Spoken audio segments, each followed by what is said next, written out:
Welcome to a journey through time, where we peel back the layers of history to glimpse the often overlooked and frequently uncelebrated lives of women in ancient societies. Picture yourself sitting around a flickering fire in some dusty ancient city or a humble village, the air thick with the scent of wood smoke and baked earth. Imagine the world unfolding before you, but this time with a sharper focus on those whose stories are wrapped in silence, the women behind the veil, the hearth, the endless labor. Ready? Let's dive into a world where rights were few and work was ceaseless. Throughout the vast tapestry of ancient civilizations, from the sprawling city-states of Mesopotamia to the majestic pyramids of Egypt, and from the disciplined streets of Rome to the vast empires of China, women occupied roles shackled by rigid social codes, legal constraints, and expectations that would make a modern workaholic look like a lazy Sunday brunch enthusiast. They didn't just work, they toiled, and yet their contributions, sacrifices, and struggles often drifted into the shadows, barely acknowledged in the grand narratives handed down to us. If you think today's gender struggles are new, think again. Ancient societies, despite their grandeur and innovation, often treated women as perpetual dependents. Rights, ownership, personal freedom, those were luxuries. For most women, the only freedom they might glimpse was the brief moment between sunrise and sunset when they could breathe without immediate command. Rights were often reduced to a narrow checklist. Could a woman own property? Could she represent herself in court? Could she participate in public life beyond childbearing and managing the household?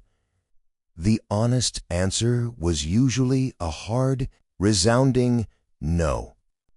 Mesopotamia, often called the cradle of civilization, it boasted the earliest known legal code, the Code of Hammurabi, a sophisticated system that covered everything from theft to contracts. Yet embedded within these laws was a stark reminder of women's secondary status. A woman could be punished harshly for infractions, but her legal standing was often that of her father, her husband, or her son. The idea of an independent woman walking into a bustling marketplace and striking her own deals without male guardianship was rare, sometimes outright impossible. It's almost like being handed a taste of power, only to be firmly told, "Sorry, no, you can't hold this cup." In Egypt, women fared slightly better, or at least that's what the romanticized history books would have us believe.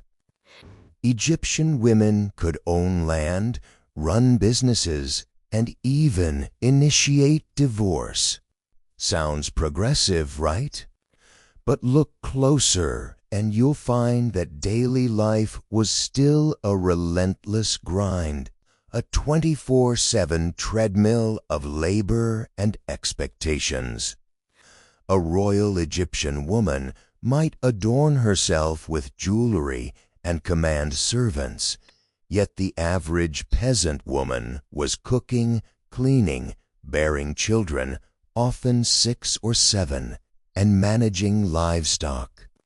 Birth control was rudimentary to non-existent, and frequent pregnancies wore down the body in ways that modern medicine can barely fathom. Imagine trying to balance a household, fields, and the needs of a husband, all while your body was a battleground for survival. Roman women enjoyed a similarly complicated position. Citizens, yes, but politically voiceless. The family was a microcosm of imperial power, and the paterfamilias, the male head of the household, held near absolute authority. Women were commodities and guardians, sometimes literally, of family honor. Marriage arrangements were more contracts than love stories, often traded for political alliance or economic gain. And yet, amidst these constraints, women carved niches for themselves as priestesses, midwives, and even influential patrons behind closed doors. It was a game of subtle power plays behind a velvet curtain, a chess match in a world ruled by kings and senators. Across the world in ancient China, Confucian ideals cast a long shadow. Women were expected to embody filial piety, obedience, and modesty, virtues that came with a hefty price tag. Their existence was largely confined to the domestic sphere, their voices often drowned out by the louder proclamations of male elders. The concept of education for girls was rare, keeping the cycle of limited rights firmly intact. While men debated philosophy and strategized conquest, women spun silk, bowed suns, and kept the gears of the family, and by extension the empire, turning without recognition. If you wonder what daily life looked like for most women across these societies, it was far from poetic. The work began before dawn, grinding grain with a mortar and pestle until hands bled, fetching water from wells that were often miles away, tending to gardens, caring for children, preparing food over smoky fires, weaving cloth, preserving food, and cleaning in ways that would make modern janitorial staff proud, or maybe just exhausted. There was rarely, if ever, time to rest, because the moment one task ended, another began. Illness, both physical and mental, loomed but was often accepted as an unchangeable fate. There was no sick day, no personal time, no respite from expectations that were as relentless as the rising sun. And yet, through all this toil, women found moments of joy, sustenance, and even defiance. They told stories, sang songs, shared traditions, passed quietly from mother to daughter. They nurtured community bonds that, while invisible in the official records, were the true fabric holding these ancient societies together. For all their limited rights, women wielded a different kind of power, the power to keep families alive, to sustain culture, to endure. So when we strip away the monumental stone temples, the epic battles, and the grand achievements of ancient civilizations, what remains is a more human story, a story of persistent struggle, of lives bound by duty but not devoid of spirit, a story that invites us to question whose voices history remembers and whose it chooses to forget. because beyond the veil of authority and law, real life in antiquity was lived largely by women, in kitchens, in fields, in quiet corners of the empire, bearing the weight of expectations society refused to lighten. And it is this human dimension, this view beyond the polished veneer of kings and conquerors, that opens a fresh window onto the past. Women's stories are not just marginal footnotes. They are central threads woven tightly into the fabric of ancient life, waiting for us to recognize their texture and color. Only by acknowledging the full scope of their experience, limited rights, endless toil, and enduring resilience, can we begin to appreciate the true depth of history's story. So, as we stand at the dawn of this exploration, remember this: history isn't only the tale of mighty empires and legendary men. It's the echo of 100,000 worn hands, the whispered hopes of mothers with little say, and the quiet strength of women who shaped the world simply by surviving it. This is where our journey truly begins. Mesopotamia. The very name practically screams cradle of civilization. But if you thought it was all about shimmering ziggurats and heroic kings, think again. Nestled between the life-giving rivers Tigris and Euphrates lay one of humanity's first complex societies, a tangle of bustling city-states, evolving legal systems, and yes, women. But before you picture Mesopotamian women decked out like queens lounging in ghettos of luxury, hold that thought. Their world was no fairy tale. It was a world where legal codes and social customs wove a tight net of limitations, yet within those constraints women carved out indispensable roles, often hidden beneath the shadow of patriarchal dominance. Picture a bustling market in Ur or Babylon, voices shouting over the hum of merchants, carts rattling over dusty streets, and the smell of freshly baked barley bread mixing with the sharp tang of clay bricks baking under the sun. This was ancient Mesopotamia's heartbeat. Women moved through this world in ways that were invisible as breath, but vital as water. Yet their presence was framed by laws that put them at a distinct disadvantage when the cuneiform tablets were rolled out. Let's talk law first, because Mesopotamia didn't exactly write a manual on female empowerment. The Code of Hammurabi, that famous giant of ancient legislation, is a prime example. Women were often treated as property, whether their own husbands, fathers, or brothers lacked.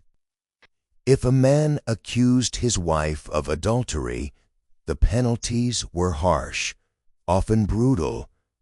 But if the roles were reversed, a woman could never accuse a man of the same and expect justice. Contracts, business dealings, and even inheritance customs heavily favored men, leaving women's fates tied almost inseparably to the men in their lives.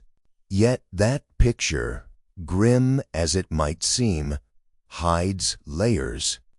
Not all women were alike in Mesopotamia's sprawling mosaic. Some, especially those from elite classes, had access to education and could read and write cuneiform. Others worked as priestesses weaving a spiritual thread through religious life that sometimes granted them a unique form of social influence. Temple women, for example, could own property and manage significant wealth. Imagine a priestess in the temple of Inanna, goddess of love and war, wielding economic power in a world that otherwise boxed women into the domestic sphere. It's a stark contradiction. On one hand, the law shackling, on the other, temple institutions offering a different kind of agency. But for the majority, their lives were defined by endless toil, mostly within the home. The Mesopotamian woman's day did not begin with a latte or scrolling social media. No, it started at dawn, grinding grain with her mortal enemies, millstones that ate at her hands. Women processed raw materials, baked bread, tended gardens producing vital crops like barley and flax, and cared for livestock. It was sweat and grit, repeated hour after hour. The very foundations of Mesopotamian subsistence rested heavily on their shoulders. And speaking of responsibility, motherhood was another demanding chapter. Childbirth was hazardous. Even with the best midwives, mortality rates were high. Raising children required constant labor, from breastfeeding to teaching domestic skills, and, for the lucky few, passing on literacy or religious knowledge. The pressure to produce male heirs, to secure family inheritance, was immense, and not without psychological burden. Strikingly, women's economic activities extended beyond the domestic domain. Some were traders or artisans, weaving textiles or even managing their own small businesses. Records show women lending money, buying property, and entering contracts. But every transaction happened under the patriarchal gaze. Witnesses and male relatives often had to be involved to legitimize their dealings. It's like trying to run a modern startup while your parental control settings are locked on high. Social expectations funneled women into particular behaviors and appearances. Modesty, obedience, and compliance were demanded, often codified by the very laws restricting their movement and speech. If a woman stepped too far beyond her prescribed role, the consequences could be dire. Divorce was possible, but fraught with complications, usually disadvantaging the woman. A misplaced word, an accusation, or a failure to produce children could lead to social exile or worse. But, as with all history, human beings never fit neatly into boxes. Stories seep through the cracks of dusty tablets, revealing women who sidestepped the rules, whether they were daughters acting as property negotiators, independent merchants, or savvy temple women managing estates. Mesopotamian literature, too, provides glimpses of life behind the veil. The lamentations of women, prayers for protection, and even witty proverbs hint at a complex inner world and a sharp consciousness of their societal predicament. What's striking is how the rise of city-states exacerbated these dynamics. As agriculture produced food surpluses and walls rose to protect towns, social hierarchies became more rigid. The male-dominated warrior and bureaucratic classes cemented control, and women's legal identities shrank accordingly. In a way, urbanization narrowed the scope of female autonomy. Public life became a man's arena, leaving women to the home and the temple, the twin pillars of their confined yet crucial existence. It's a paradox worthy of reflection. These ancient women, confined legally and socially, were nevertheless the backbone of surviving communities. Without their endless labor and the kitchens, fields, workshops, and temples, Mesopotamian civilization might have crumbled under the weight of its own ambitions. They were the silent gears turning the colossal machine of early urban life, often unheralded, yet undeniably indispensable. So next time you think about the rise of the first cities, those startling inventions that reshaped human destiny, remember the women threading their lives through legal strictures and social expectations, grinding grain at dawn, chanting prayers at dusk. Their stories are etched not just in stone or clay, but in the very fabric of human history, a testament to resilience lived quietly beyond the veil of the grand narratives. In the shimmering heat of the Nile's ancient banks, where sand dunes gleam like golden waves and the sun glares mercilessly down on sprawling temples, a peculiar paradox unfolded, one that would puzzle historians and feminists alike for millennia. Here, in the land dominated by the might of pharaohs, gods, and eternal pyramids, women walked a tightrope between surprising privilege and relentless limitation. Egyptian society, for all its grandeur and mysticism, had woven for its women a veil that was as much about respect as it was about restriction.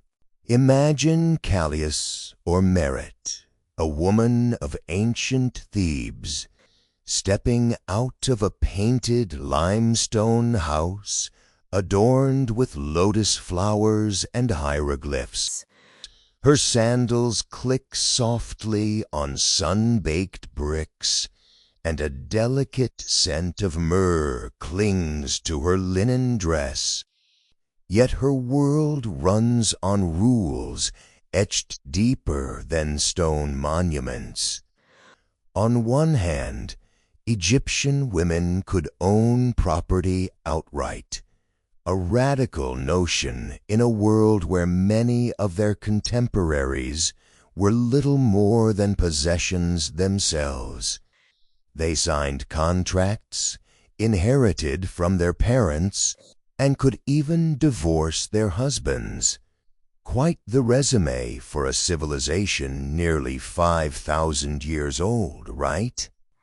But before we start imagining a land of gender utopia, it's crucial to peer beneath the polished surface of this ancient society.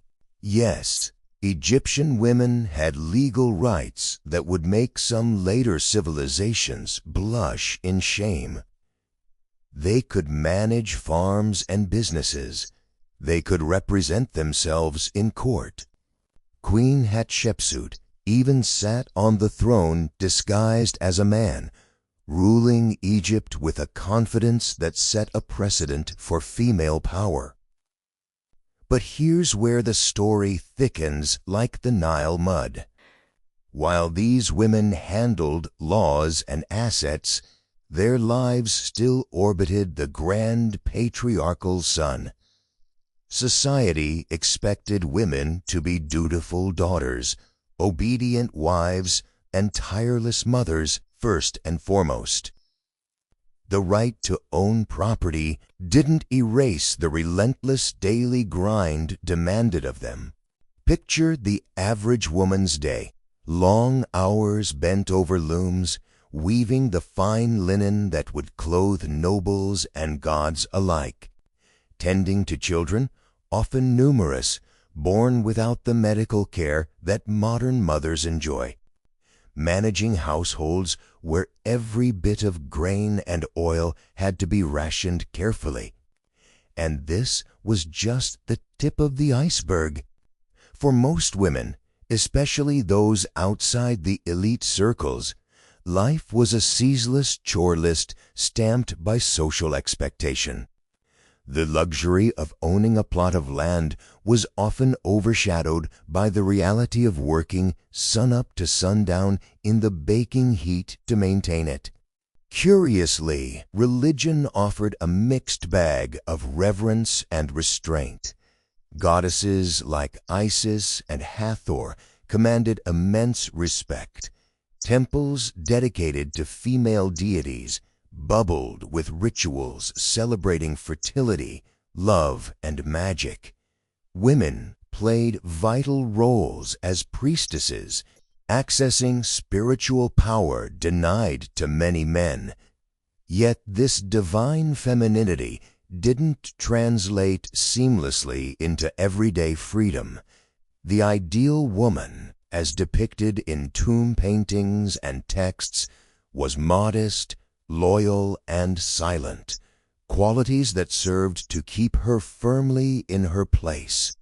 It's like being crowned queen in theory, but handed a strict dress code in practice.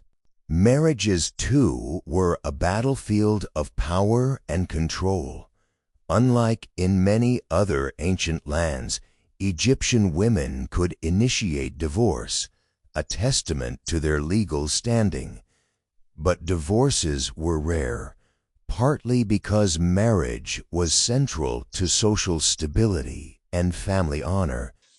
And then there's the irony. A woman's worth was often measured by her ability to produce sons who could carry on the family name, an expectation that could turn a once privileged position into a pressure cooker. Childbearing was both a duty and a gamble, the high mortality rate looming like a silent executioner. What about education?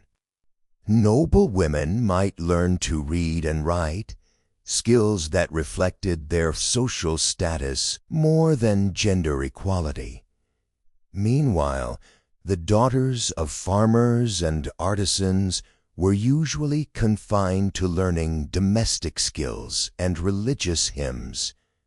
The scribes who crafted the stories of the gods and kings remained overwhelmingly male, ensuring that the narrative of history was often penned through a patriarchal lens. It's the oldest trick in the book. Who controls the story controls the power. Despite these constraints, women's roles were far from static. The ebb and flow of power, family alliances, and political upheaval sometimes propelled women into extraordinary positions. Think of Cleopatra VII, whose magnetic charm and cunning diplomacy nearly altered the course of history. But even she operated within the constraints of a male-dominated world, where her very femininity was weaponized both as a tool and a threat. And let's not forget the brutal, grinding back end of toiling under the Pharaoh's watchful eye. For all their legal capacities, most women shared the fate of endless labor on farms, in markets, in households, often invisible and under-acknowledged, swept up like dust in the desert winds. The pyramid builders who toiled under the blistering sun were, more often than not, men. But it was the women who kept communities alive with food preparation, clothing production, and child rearing, the unsung backbone of this civilization. In a world where the afterlife was just as important as this one, women prayed to live long enough to enjoy the blessings their gods promised. They sought protection and favor, carrying amulets and prayers for fertility, survival, and health. Even as patriarchal chains anchored their lives, a spiritual solace existed, a realm where female deities promised power beyond death, and a form of equality inaccessible in the realm of the living. So, what does this tapestry of respect and restriction tell us about ancient Egyptian women? They wore the crown and the collar, held the legal power to shape their lives on paper, yet were bound by invisible social shackles, endlessly weaving the fabric of their families and communities. Their legacy is not of unbridled freedom, but of subtle negotiation between custom and capability, devotion and desire, privilege and perseverance. The land of the pharaohs, with all its hieroglyphs and temples, whispers one clear message. Women held threads of power, sometimes gleaming, sometimes frayed, yet always essential in the stitching of Egypt's magnificent story. Behind the veiled smiles and painted eyes, there lay a complex dance of agency and limitation, one where every woman played her part under the watchful gaze of gods and men alike. Imagine living in a world where every word spoken by the king wasn't just advice or a guide, but carved permanently into stone, a snapshot of society's unyielding rules, etched to withstand the chaos of human whimsy or changing minds. Hammurabi's code, dating back to around 1754 BCE in ancient Babylon, did exactly that. It was one of the earliest attempts to capture law in black and white, order and consequence inscribed in cuneiform on massive stone pillars for all to see. But here's the thing. Beneath the grandeur and might of these laws was a reality that often left women boxed in by rigid definitions, their rights limited, and lives tightly controlled. Let's set the scene. Babylon, a bustling city-state on the banks of the Euphrates, was a place of towering ziggurats, crowded markets, intense politics, and a legal code that had a rule for just about everything, from how to repay debts to how to punish theft. It was an era where the phrase, "justice is blind," might have been better phrased as, "justice sees clearly, but favors the male gaze." Hammurabi's laws were like an ancient recipe book, specifying every ingredient needed for a proper life. But when it came to women, the recipe was a bit stingy on the freedom. Women in Babylon weren't entirely invisible in legal terms. They were recognized as individuals, granted rights to own property, engage in business, even inherit wealth. Sounds somewhat progressive, right? Before you start drafting a feminist manifesto, remember that these rights came with strings attached, and in some cases a pretty heavy yoke. The law explicitly assigned women to the domestic sphere, tethering their roles primarily to marriage, child-rearing, and obedience. And in true ancient style, every misstep invited swift and often brutal punishment. Take marriage, for example, a cornerstone of Babylonian society and a woman's principal avenue of security and social standing. Hammurabi's code spelled out the duties and expectations of wives with almost surgical precision. A wife's failure to fulfill her marital obligations, or worse, accusations of infidelity, could lead to her being drowned in the river. Yes, drowned. If you ever thought about taking the plunge, this wasn't quite the euphemism you had in mind. But let's not paint the entire picture with broad strokes of despair. Some aspects of Hammurabi's laws afforded women certain protections unheard of in many other ancient societies. For instance, a woman wrongly accused of adultery could undergo an ordeal of divine trial by water, where surviving the dangerous test could redeem her honor. It was a cruel gamble, but at least it offered some chance, however harrowing, of justice rather than automatic condemnation. Then there was the matter of divorce, a taboo topic even for the times, but one handled with surprising clarity.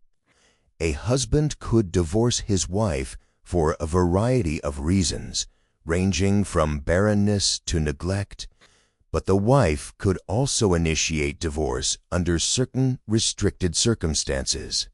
However, financial penalties and a loss of status often loomed large over such decisions. If the husband was at fault, he had to return the dowry and pay alimony. If the wife was at fault, well, let's just say her options dwindled fast. Women who became divorced had a tough time. Socially vulnerable, they faced stigma and economic hardship without the protection of a husband. And childbearing, the supposed greatest honor for a woman, was intertwined with the legal system in complex ways.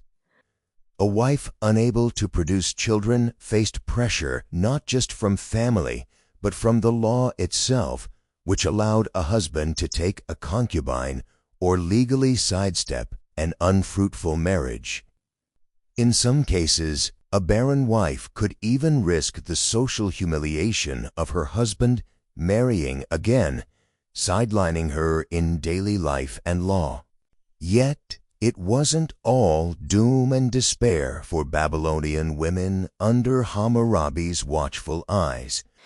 The law recognized widows in a special way, protecting their right to inherit and manage their late husband's estate, at least temporarily, and forbidding relatives from seizing their property outright. This wasn't charity, it was practical. Widows had to be allowed means of survival and some degree of autonomy because they formed an essential part of social stability. Women could also act as priestesses, running temples and engaging in religious duties that carried social prestige and influence, an interesting counterpoint to their otherwise restricted public lives. Religious roles created a rare space where women could wield authority and economic power, albeit within the constraints set by male religious and civic leadership. It was like hitting the ancient equivalent of a glass ceiling, but with a carved stone altar overhead. What about punishment? Hammurabi's code is infamous for its eye for an eye ethos, and women were subject to it just as much as men, sometimes more harshly. Adultery, as mentioned, could lead to a woman's death by drowning, often without corresponding punishment for the male partner involved. There were steep fines and physical punishments for women who defied their husbands or disrespected their roles, ranging from cutting off the nose to public humiliation. The law wielded these harsh consequences like a cudgel to keep women not just compliant, but visibly and painfully contained within their social cages. Trials involving women often revolved around their chastity, fidelity, and loyalty, concepts so heavily policed that even a misstep could lead to public disgrace and severe impacts on family honor. In some cases, women could be punished for something as subtle as disrespecting their husband's authority or harboring resentment. It's a sharp reminder of how law intertwined with social pressure to maintain patriarchal control. Yet, by etching these laws into stone, Hammurabi's code did something else, a kind of double-edged legacy. On one hand, it codified restrictions, enforcing a status quo that limited women's freedoms and justified brutal penalties. On the other, by putting rules on paper, it prevented some of the worst abuses arbitrary power could inflict. If a law specified a certain punishment, it had to be applied consistently, at least in theory, which sometimes shielded women from even more capricious or violent whims.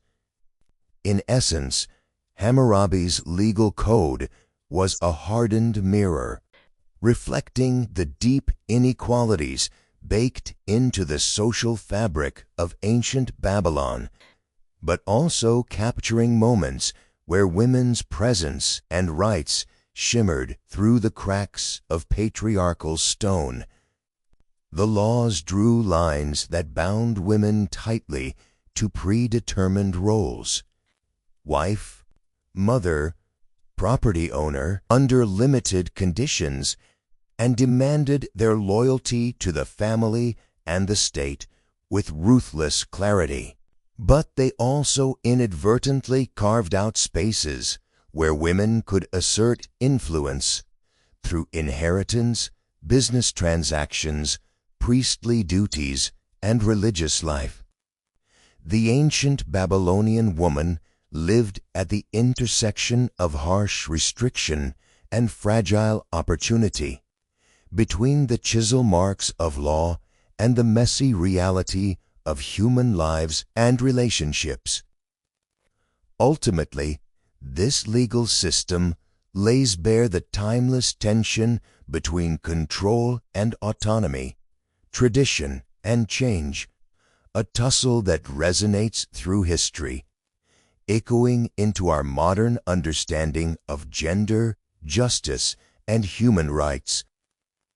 Hammurabi's code doesn't just tell us what people did back then, it shows us what they believed, how they valued order, family, and authority, and unfortunately, how that often came at the cost of women's freedoms and bodies.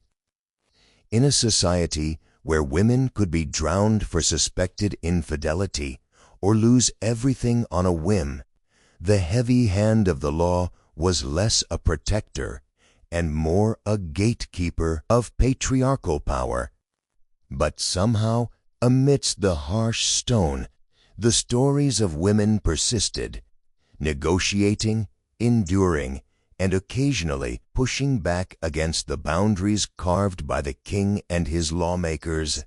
Ancient Greece, the cradle of democracy, philosophy, and epic poetry. But peel back the marble columns and the soaring ideals, and you find a society where women, paradoxically, were handed a role that was less than a footnote in the grand story of Athenian glory. Here was a world where citizenship, political voice, and public life were locked behind a velvet curtain, one that only men had the keys to. Women? They were kept in the shadows, their lives largely confined to the private, domestic space, an arena dense with its own battles, but vilified in Athenian legend as the dull and invisible counterpart to the vibrant polis. Picture Athens at the height of its power. Gods still walked the land in myth. The agora buzzed with debates, and the city-state championed the radical idea that free men, those citizens with property, could shape their destiny. And what of the women? Not citizen, not free, at least not in the conventional sense. No vote, no assembly speeches, no jury service. Their very names often only recorded in relation to a man, whether father or husband. It's almost as if the whole democratic experiment was a gentleman's club, and women were, to put it mildly, not on the guest list. If ancient Athens was a blockbuster movie, women were extras in the background, silent and motionless. The exclusion wasn't subtle. Laws actively restricted women's presence in public. They couldn't own property outright once married, only wielding it through their husbands or male guardians. They couldn't initiate legal proceedings without a male advocate. Their legal identities were subsumed under those of their menfolk. In a culture where roughly half the population was invisible in public life, it's no surprise that women's voices were stifled, often literally. Singing hymns in festivals or tending to religious rites were some of their few socially sanctioned ways to step briefly into the communal spotlight. But restriction is blunt. The daily reality was far more complex and laden with toil. The home was the true battlefield. The ideal Athenian woman's day was a relentless cycle of spinning wool, weaving fabric, managing the household economy, and overseeing slaves. Because, yes, slaves were omnipresent in Greek households. In fact, one could argue managing human property was perhaps the most critical and taxing role they held. Their labor was invisible, yet essential. Without the domestic sphere running smoothly, the public sphere, where men lived, drank, debated, and occasionally fought, would collapse entirely. Imagine this. Long before modern conveniences, the work to keep a household afloat was Herculean. Grinding grain into flour with a heavy mortar and pestle, fetching water from public fountains, often a daily trek, cooking multiple meals over open fires, raising children in a world that prized male heirs because women could never be citizens themselves. These tasks were exhausting and repetitive, with no pause button. Leisure for Athenian women, if it existed at all, was a myth. Even the sacred festivals dedicated to goddesses like Athena or Demeter were less about fun and more about reinforcing their limited roles or invoking divine protection over the domestic domain. Marriage itself was a carefully orchestrated transaction. Love, it wasn't the priority. A woman's primary function was to bear legitimate heirs, keep the family line pure, and manage the household in perpetuity.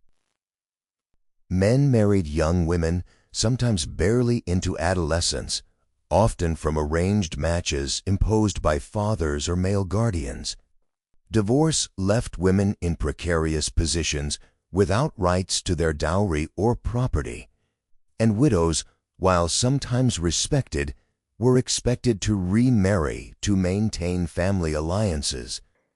Autonomy was a distant dream. One might ask, were all women treated this way?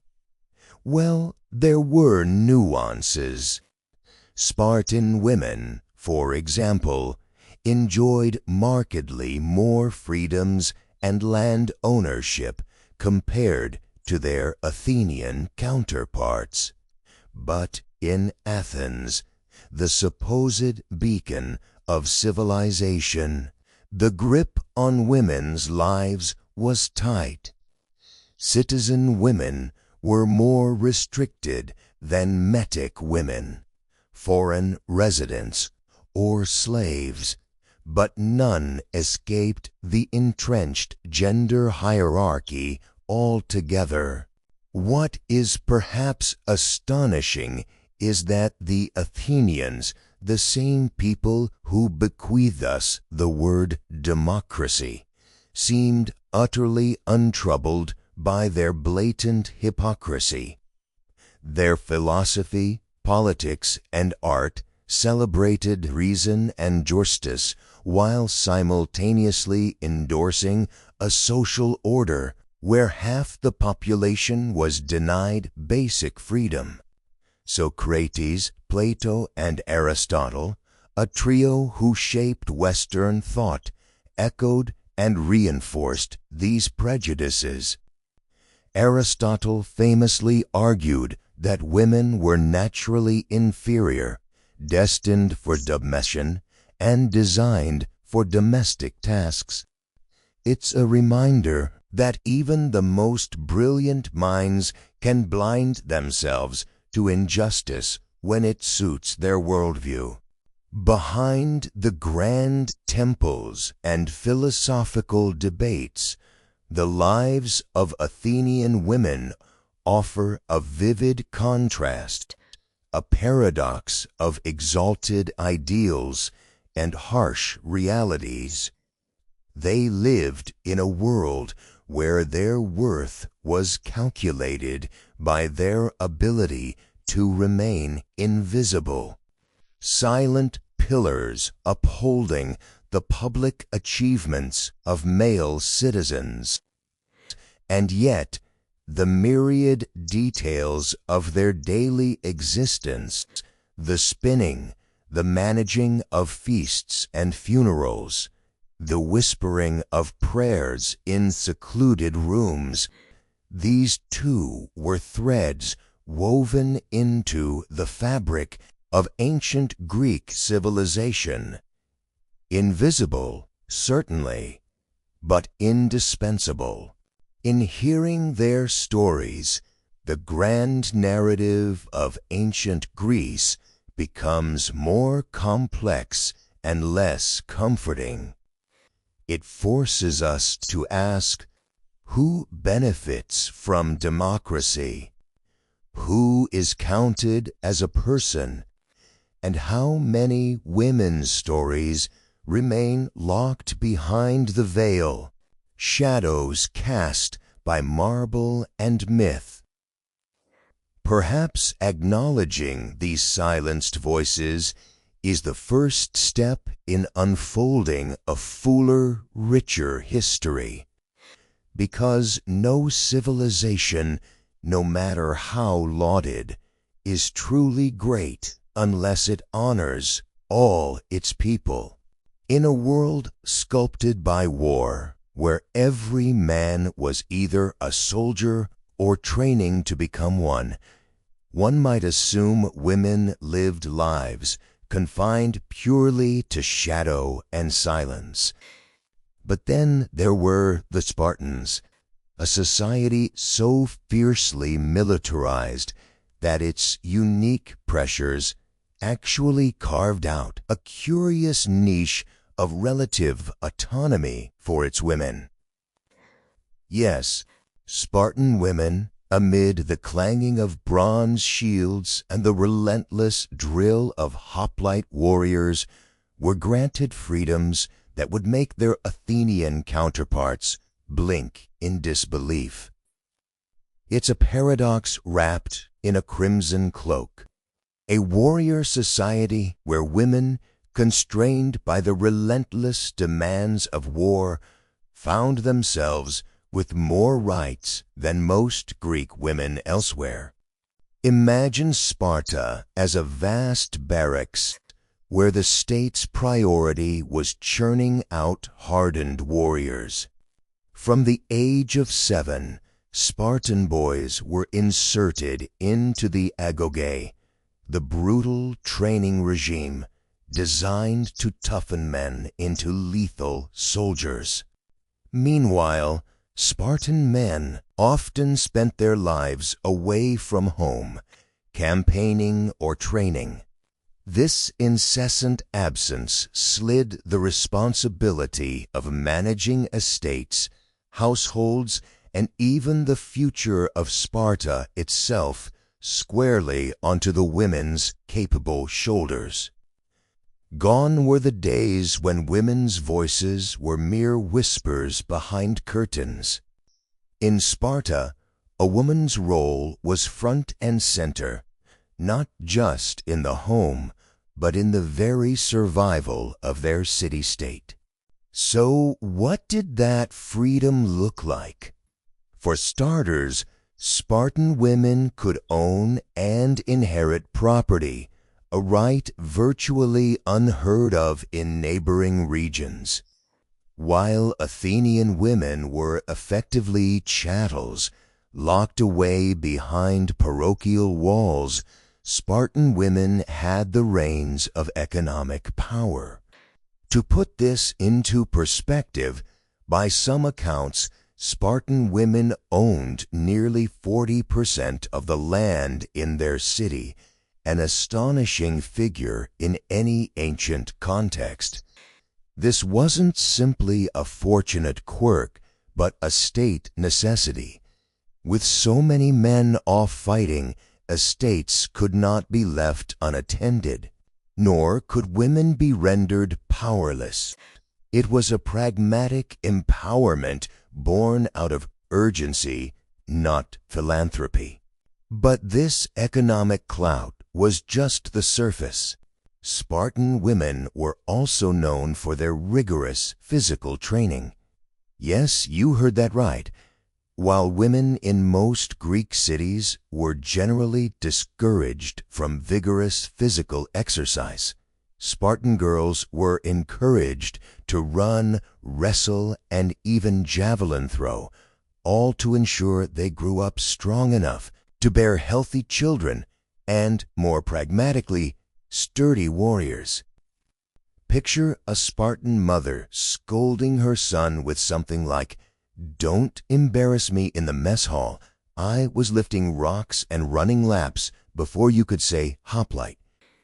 Spartan women's physical regimen was as strict and purposeful as their warrior brothers' training, underscoring just how seriously they took the business of producing strong heirs. It is worth marveling at the cultural oddity here. These women, strong and shrewd, operated in a society where life often felt like endless preparation for war. Yet, despite this relative leverage and some public visibility, their freedoms had clear limits. No one was mistaking this for gender equality. Spartan women could own property, train physically, and wield considerable influence within their own sphere. Yet political participation remained strictly off-limits. Remember, this was still a patriarchal regime with rigid social hierarchies. They might manage estates, but could not vote or hold office. Their roles, though broader than most, were still circumscribed by the ultimate goal of serving the military state. Outside the formal rites, Spartan women wielded their influence through the family and marriage. A respected woman could shape the future of her city by bearing strong children and by managing alliances through marriage, duels subtle yet potent in this warlike landscape. They enjoyed a social stature that was often the envy of women in other Greek states. Spartan society gave them a voice in familial matters that was more commanding than the typical silent and obedient script dictated elsewhere in Greece. Yet this voice was instrumental and restrained, meant to serve the state's longevity rather than the woman's personal ambitions. Adding a spicy dash of irony to this tale, it's recorded that Spartan women were sometimes known for their wit and sharp tongue, qualities that could both command attention and mock male shortcomings. One famous anecdote involves a Spartan woman who, upon hearing of her son's death in battle, praised him for dying bravely while mildly chiding another son for being less courageous. These women were not silent muses, but active participants in societal drama, capable of both tenderness and the hardened resolve that their environment demanded. Yet it wasn't all strength and freedom cloaked in red. The pressure on Spartan women to produce warriors was relentless. Failure was not simply personal, it was political. A woman who failed to bear healthy children risked social stigma and marginalization. The state's expectations could make motherhood feel less like a choice and more like a duty etched in iron. While free in property and voice, they were still bound tightly to the wheel of Sparta's war machine. Their bodies were the bearers of the future army, their lives entwined inseparably with the state's ambitions. So, how did Spartan women live day to day? Their lives were a blend of autonomy and obligation, freedom and restraint. They ran households, often in the absence of men, managed large estates, trained their bodies with the rigor of athletes, and prepared their children for harsh futures. Streets in Sparta might resound with the shouts of boys in military drill and men strategizing war. But behind the sturdily locked doors, it was often the women who kept the threads of Spartan society from unraveling. In many ways, Spartan women were anomalies in the ancient Greek world. While most women were hidden figures, relegated strictly to domestic spheres with little legal power. Spartans challenged that norm, not out of an ideological commitment to women's rights, but because their very survival demanded it. Their limited rights were not a gift. They were a tool, a necessitum crafted by the Spartan system's relentless militarism and demographic demands. This strange cocktail of brutal discipline, pragmatic freedom, and cultural expectation forged Spartan women into figures both empowered and constrained. They were the backbone of a society that placed ultimate value on martial excellence and viewed women's roles through the unyielding lens of service to the state. In their hands rested not just the home, but the very legacy of Spartan dominance, a legacy bathed in the sweat and blood of endless toil, overseen by women who, paradoxically, were freer than most, yet still sealed behind their own, less visible veils. Imagine living in a world where your very identity seems to hinge on someone else's approval, where the man in your life isn't just your husband or father, but also your legal overlord. Welcome to the labyrinthine social maze of Roman womanhood, a realm of paradoxes, shadows, and surprisingly subtle power plays, all under the unyielding watch of male guardianship. At first glance, Roman women seemed trapped behind a veil thicker than the heavy woolen stolas they wore. Legally, they were kapot, capable, sure, but always under the potestas, or power, of a paterfamilias. This was the ultimate male head of the household, with authority so complete that he controlled not only the family's finances, but also the very personal freedoms of its members, especially its female ones. In the Roman patriarchal universe, women were perpetual minors, their civil liberties shackled to the whims and wills of their male guardians, first their fathers, then their husbands, or sometimes even their sons. Sounds harsh, right? Try to picture the daily restrictions under which these women moved, breathed, loved, and suffered. A Roman woman couldn't just sign her name on a document or own land outright without a male guardian rubber stamping the decision. The notion of independence was foreign, a tantalizing myth whispered in the forums but never realized in the courts. If she wanted to marry, it wasn't entirely her choice. The paterfamilias engineered these alliances like a crafty general arranging troops on a battlefield.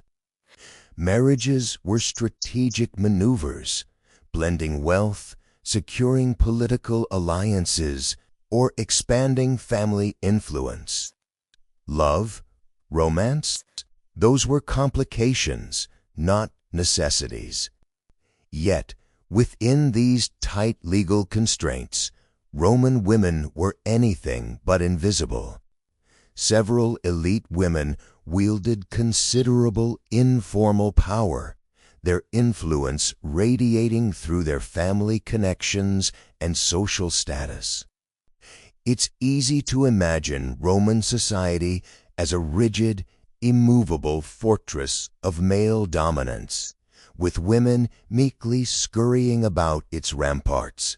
But this is a gross oversimplification.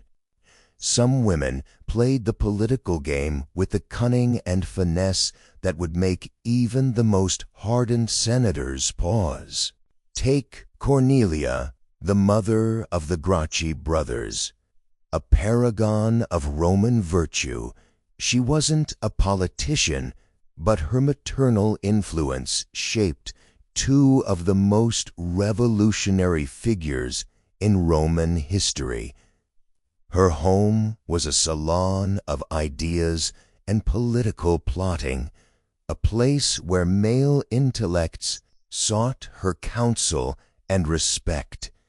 She taught that a woman's contribution wasn't limited to her silence or submission, but could be expressed through education, moral guidance, and stewardship of family legacy.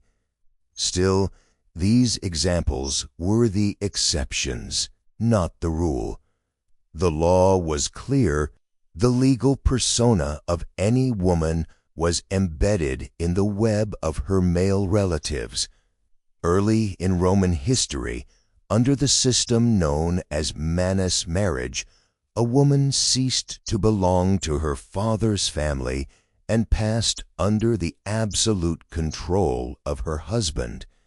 Later, more marriages avoided manus, theoretically allowing women some property rights, but the pervasive legal dominance of males wasn't easily overturned. Guardianship of women without manus marriage was tricky. Guardians could be assigned if a woman wasn't under the shadow of a husband or father, an awkward legal limbo that often gave men even more power to control. But here comes the irony. Over time, the law recognized the disproportionate limitations placed on women and attempted to mitigate some harsh restrictions. Emancipation from the control of male guardianship was possible, though rare, and often required special dispensation from authorities or the emperor himself. There were celebrated upper-class women who became sui juris, legally independent, and managed their own financial affairs. Unfortunately, this autonomy was still circumscribed by social norms and expectations that could be just as restrictive as the law. And speaking of financial matters, money was a battlefield as much as any political arena. Roman women from wealthy families could inherit property and wealth, but they had to be cautious. Wealth was a double-edged sword. It brought influence, but also made them targets for exploitation and control. A rich widow without a male guardian hovering nearby was regarded suspiciously and often pressured into remarriage to secure her assets for the family. Imagine being heralded as the queen of your own estate, only to find yourself manhandled into a new marriage contract because the men in your life decided that's what's best for your fortune. The invisible chains tightened again. The daily reality for most Roman women was that their social status and influence were inextricably linked to family reputation and honor, concepts that could be as rigorous and punitive as any law. Preserving the family's dignity meant adhering to strict codes of conduct. Chastity before marriage, fidelity after, modesty in public, and obedience always. The penalties for failure, social ostracism, loss of dowry, damaged marriage prospects, were brutal, an omnipresent specter hanging over a woman's choices. Even the spaces women occupied were telling. While men debated orators in the forum and strode gleefully through political corridors, women's public appearances were often regimented and monitored. Yet, paradoxically, women controlled the heart of the domestic sphere, which was the very foundation of Roman society. Managing households, overseeing slaves, organizing religious rituals, these tasks might seem mundane, but they wielded immense influence over the social fabric. In this way, women were gatekeepers of cultural continuity and family honor, quietly shaping the city's sex-stratified society from behind closed doors. Religion offered a fascinating outlet for women's roles. Priestesses like the Vestal Virgins enjoyed unique privileges and respect beyond ordinary women. They could own property, vote in certain circumstances, and wield sacred authority. This religious autonomy was a rare crack in the patriarchal wall, albeit steeped in strict codes and expectations of chastity and servants. But one ability women resolutely lacked was a voice in lawmaking and governance. They could charm, persuade, and advise their male kin, but the Senate, courts, and political offices were strictly off-limits. Their power was always a kind of shadow influence, a whisper in the corridors of power rather than a spotlight on the dais. It's almost cinematic to envision the tension. A Roman matron draped in flowing robes, her face a calm mask, while inside she calculates family alliances, manages wealth, and navigates the intricate social dance that keeps her family's legacy alive. Outside, the law looms like an ever-watchful patriarchal sentry, dictating her legal existence. Inside, she is a quiet force of nature, wielding influence, not with sword or Senate decrees, but with savvy, resilience, and sometimes sheer stubbornness. Roman women's lives were a constant negotiation between structure and agency. They were limited by laws designed to keep them subordinate, yet many found ways to carve out niches of power, whether through family, religion, or wealth. Their stories remind us how deeply gender and power were intertwined, and how women's histories often unfold not in grand political acts, but in the subtle art of survival and influence behind the scenes. So when we look beyond the veil of Roman society, the picture isn't just one of repression, but of complicated, fraught, and sometimes surprisingly potent female existence, a landscape where every smile, every act of obedience or defiance, every whispered conversation could tip the balance of family fortunes and, ultimately, history itself. Imagine waking up before dawn, the air still heavy with the chill of night, only to face an endless mountain of tasks that will sap every ounce of your strength before the sun dips again. This was the daily reality for peasant women across ancient civilizations, a truth far removed from the gilded halls of queens or priestesses. While aristocratic women may have danced through life surrounded by luxury and privilege, their less fortunate sisters were the unseen backbone of society, toiling in near perpetual exhaustion to keep civilization's wheels turning. Physical labor was no mere occasional chore for these women. It was an unrelenting marathon of grueling work, encompassing not just the farm, but the entire household and every living thing within it. Picture tending acres of land with nothing but your hands and rudimentary tools, planting, weeding, harvesting crops under a merciless sun that could cook you alive.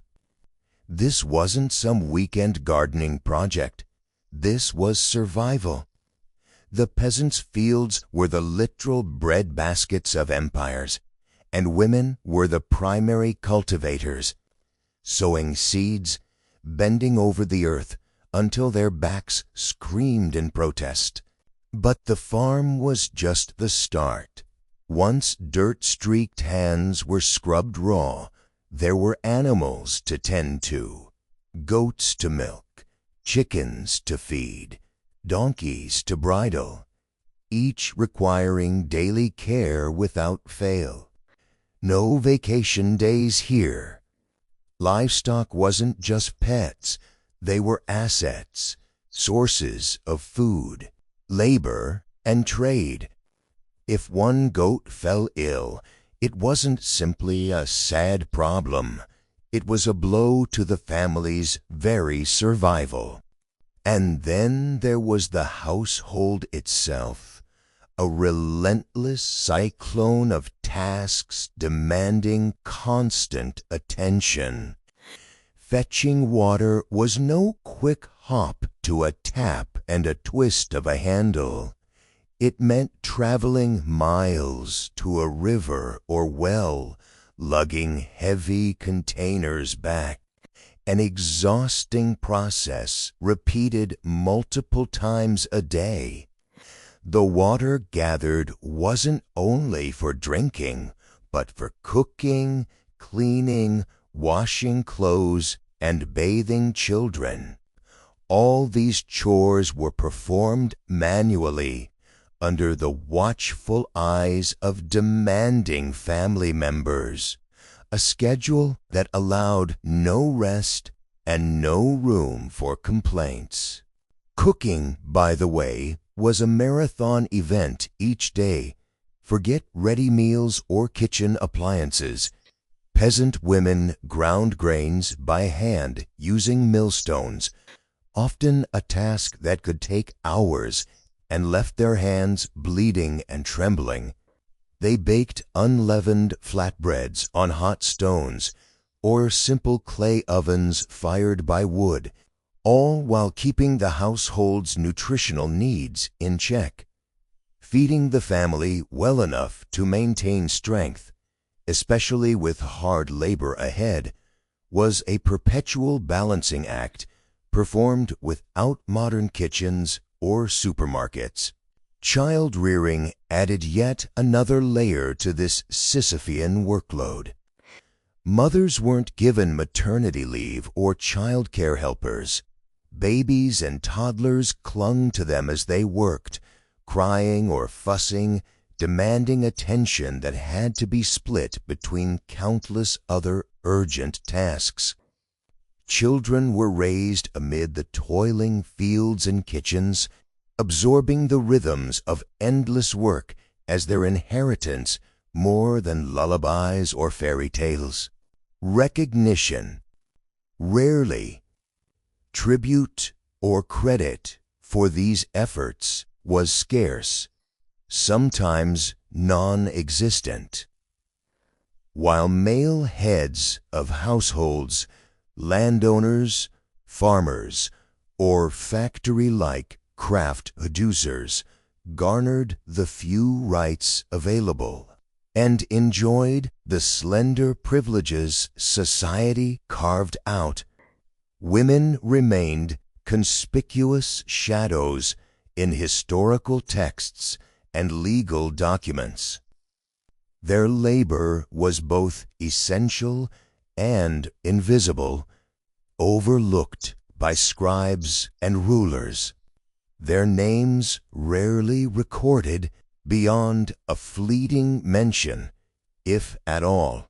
What is especially striking is how this relentless physicality was compounded by a legal and social framework that placed severe restrictions on women's rights. They could rarely own property independently, represent themselves in court, or engage in contracts without male oversight. Their status was legally that of dependents, first of their fathers, then husbands, and their voices were muffled, their autonomy stifled. In some ancient codes, even the toiling peasants' wives were considered little more than appendages to the men who dominated their households. The women's endless sweat and labor were taken for granted, essential as air, but as unacknowledged as the dirt beneath their fingernails.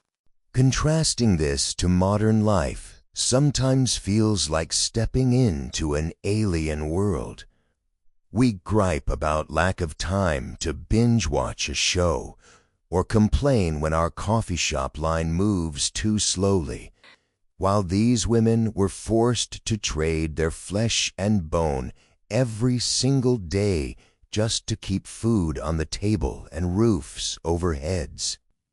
No health care, no social safety nets, no weekends off, no pensions. Just raw endurance in a world designed with little compassion. Yet, despite this overwhelming hardship, peasant women were not merely passive victims of circumstance. Their labor created the infrastructure of early economies. They harvested surplus crops that fed cities and armies, wove textiles that clothed populations, brewed beer and processed foodstuffs that formed trade goods. Their work underpinned the earliest civilizations, economies so vast and complex that today's global supply chains would envy their scale. Without their toil, ancient society would have crumbled like a poorly baked loaf. The toll on their bodies was immense. Archaeological evidence tells us their skeletons bear the scars, worn-down joints, spinal deformities, and traumas consistent with heavy lifting and repetitive tasks. Their lives were, quite literally, written in their bones, silent testament to the ceaseless toil demanded by a world that saw them as indispensable yet invisible. And so we must ask ourselves, how did these women sustain such an existence day after day, year after year? The answer lies not in luxury, but resilience, a fierce, unyielding strength honed by necessity. Community bonds, shared burdens, passing down knowledge of farming, weaving, and childcare, and perhaps moments stolen for gossip, laughter, or quiet defiance. These small acts of humanity fueled their survival and, unwittingly, the progress of civilization itself. Understanding the vast gulf between the lives of elite women and these peasant laborers allows a fuller glimpse into ancient societies, a world where rights were tied to status, and survival was a brutal task fought in muddy fields and smoky kitchens rather than adorned halls. The privileged few may have worn fine clothes and jewels, but it was the many who labored beyond the veil of history's spotlight who truly carried those civilizations on their backs. In the endless cycle of dawn till dusk work, child-rearing and survival, peasant women were the silent engines of antiquity's economies, forgotten by records, but never by the fields, hearths, and homes they sustained. Their story, written in sweat and toil, deserves to be told. Marriage and motherhood in ancient societies, two words that carried the weight of a woman's entire existence. Imagine waking up every day knowing your value, your identity, your very essence as judged by a singular, unyielding metric, how well you performed the domestic and reproductive duties assigned to you from birth. It wasn't just a job, it was a lifelong sentence without parole, a role written so deeply into the fabric of society that stepping outside it was often unthinkable, if not downright dangerous. Take marriage, for example. It was never about romance or personal fulfillment. No, marriage was the ultimate transaction, a contract sealed with alliances, dowries, and the consolidation of power or wealth. Women were pawns, or sometimes prized pieces, in a social chess game played by fathers, brothers, even kings. Love? An unfortunate and usually irrelevant afterthought. A woman's choice in the matter? Practically non-existent. She was married off like property, an asset to be traded for political gain or economic advantage. Her feelings discarded like yesterday's scrolls. Now, motherhood. This was the so-called grand prize, the ultimate accomplishment expected of every woman. But don't let the glow of the maternal narrative fool you. Motherhood was not the nurturing idol we often romanticize. It was back-breaking labor, fraught with danger and heartbreak. Because infant mortality rates were staggeringly high, women were often forced into a relentless cycle of pregnancy, childbirth, and mourning. Each newborn was a fragile hope in a world that cared little for individual life, just as long as the system kept moving forward. And it did move forward, fed by the sweat, tears, and blood of countless women whose personal ambitions were sacrificed at the altar of lineage and legacy. Socially, marriage and motherhood formed the backbone of the community's future, yes, but they also built the invisible cages that limited almost every opportunity for women to exist outside those roles. Education, rarely an option. Property rights, usually withheld. Political influence, a privilege reserved for men, with women consigned to whispers behind closed doors. Even when women wielded power, like the queens who ruled from shadows, it was nearly always through their relationships as wives and mothers, not in spite of them. What's even more striking is how these roles were paradoxical, in a way that would baffle anyone outside these ancient systems. On the one hand, a woman's worth was entirely defined by her reproductive capacity. No children, no status, no security. On the other hand, the intense focus on marriage and motherhood corralled her into the most limited toils imaginable: cooking, cleaning, bearing children, tending to them, and managing a household that was essentially a miniature economic unit. It sounds simple: just bear the kids and keep the home running. But the reality was brutal, unending, and utterly without appreciation. And here's a little historical kicker.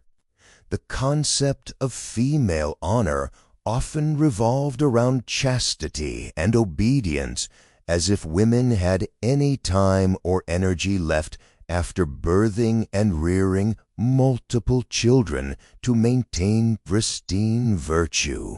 The irony: a single misstep, or more accurately, a single accusation, could ruin a woman's life completely.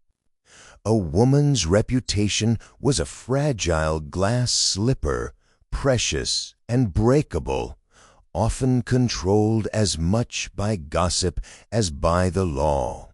Meanwhile, men's indiscretions were treated as minor inconveniences, barely scratching the surface of their social standing. So, while women were praised publicly as the bearers of the future, privately their experiences were riddled with hardship, their lives defined more by endurance than triumph.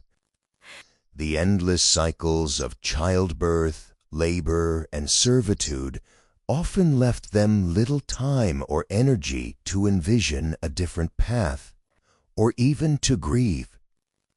Their identities were so entwined with their reproductive roles that anything beyond motherhood was considered an aberration, an act of rebellion, or, at best, a side note in history's overwhelmingly male narrative. Yet, buried beneath this oppressive framework were quiet acts of resistance and remarkable resilience. Women found ways to exert influence, albeit subtly, through the networks they maintained within their households, through passing down knowledge, and sometimes through the economic management of the estate when their husbands or fathers were away. They were the silent engines of ancient economies and societies, even if the chimneys and columns bore the names and faces of men. And isn't that the stark contradiction? While marriage and motherhood shackled them to roles considered lesser by the standards of political power and public life, these same roles ensured the survival and continuity of civilizations. No empire could stand long without the women who fed, clothed, birthed, and educated its future soldiers, farmers, scribes, and rulers. The vast empires of Egypt, Mesopotamia, Greece, and Rome might have been carved out by armies led by men, but the survival of these civilizations depended on the invisible labor of women, often unacknowledged and taken for granted. In short, the story of marriage and motherhood in antiquity is not one of idyllic family portraits or rosy domesticity. It's a tale of relentless toil, rigid societal expectations, and limited choices, yet also one of women's indispensable roles in holding the wheel of history steady, often while their own aspirations were sidelined or silenced. It was a paradox of constraint and power, invisibility and indispensability. So, when you think about the women of ancient societies, don't just picture the ornate chattel in sumptuous veils, or the dutiful mother in the candlelit house.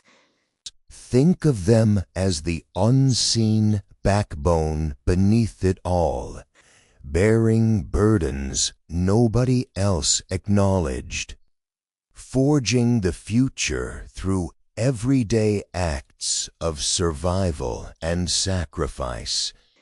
Because in many ways, behind every great empire was an army of women whose greatest battles were fought far from the battlefield, in the bedrooms, kitchens, and birthing chambers of antiquity, where their endless toil quietly shaped the world as we know it. Religion in ancient societies was a double-edged sword for women, a labyrinthine maze where oppression and empowerment twisted together like vines clawing at a crumbling temple wall. On one hand, sacred laws and rituals often confined women to the shadows, where their roles felt less like active participation and more like background noise to a divine drama that privileged men. Yet, paradoxically, that same divine drama sometimes handed women the spotlight, granting them spiritual authority and agency unusual for their time. A confounding contradiction that begs the question, how could something so supposedly holy be both a prison and a key? Imagine stepping into an ancient temple, cool with incense smoke and the echoes of lingering chants, carved stone pillars towering above. Now picture that temple's inner sanctum, sometimes off-limits, sometimes reserved only for women. In several cultures, women were the custodians of sacred mysteries, oracles who spoke cryptic truths, priestesses who navigated a liminal space between mortal and divine. They were channels for the gods, revered in ways that ordinary social standing might never allow. It's almost like being given a VIP pass to a club, only the bouncer is a terrifying god, and the dress code demands ritual robes instead of sneakers. Take the ancient Greeks, for example. On the surface, their bustling city-states often excluded women from public decision-making, like a bouncer politely but firmly shutting the door. Yet in religious life, roles like the Pythia, the oracle of Delphi, were not just ceremonial, they wielded serious influence. Their prophetic utterances sent kings and generals spinning into new courses of action. The Pythia's voice was more potent than any politician's speech. But here's the kicker. While the oracle's words could alter the fate of empires, the woman behind the voice might still be legally invisible outside that temple. Talk about compartmentalized power. She was potent while donned in priestly garb, but powerless without it. Contrast that with ancient Egypt, where women, particularly royal women, could hold spiritual power intertwined with political clout. Goddesses like Isis weren't just divine figures. They embodied ideals and roles that real women endeavored to emulate or invoke. Priestesses dedicated to Isis and other deities conducted rituals, administered temples, and sometimes owned property. Women were literally the keepers of sacred flame and agricultural fertility, roles tying them to the cycles of life and death, and not in some figurative sense, but in everyday, tangible ways. The divine feminine there wasn't an abstract motif, but a lived reality within the religious sphere, lending women a kind of reverence not easily found elsewhere. Yet, even with such elevated roles, the societal leash remained firmly fastened. In many ancient cultures, religious strictures sealed women within prescribed boundaries.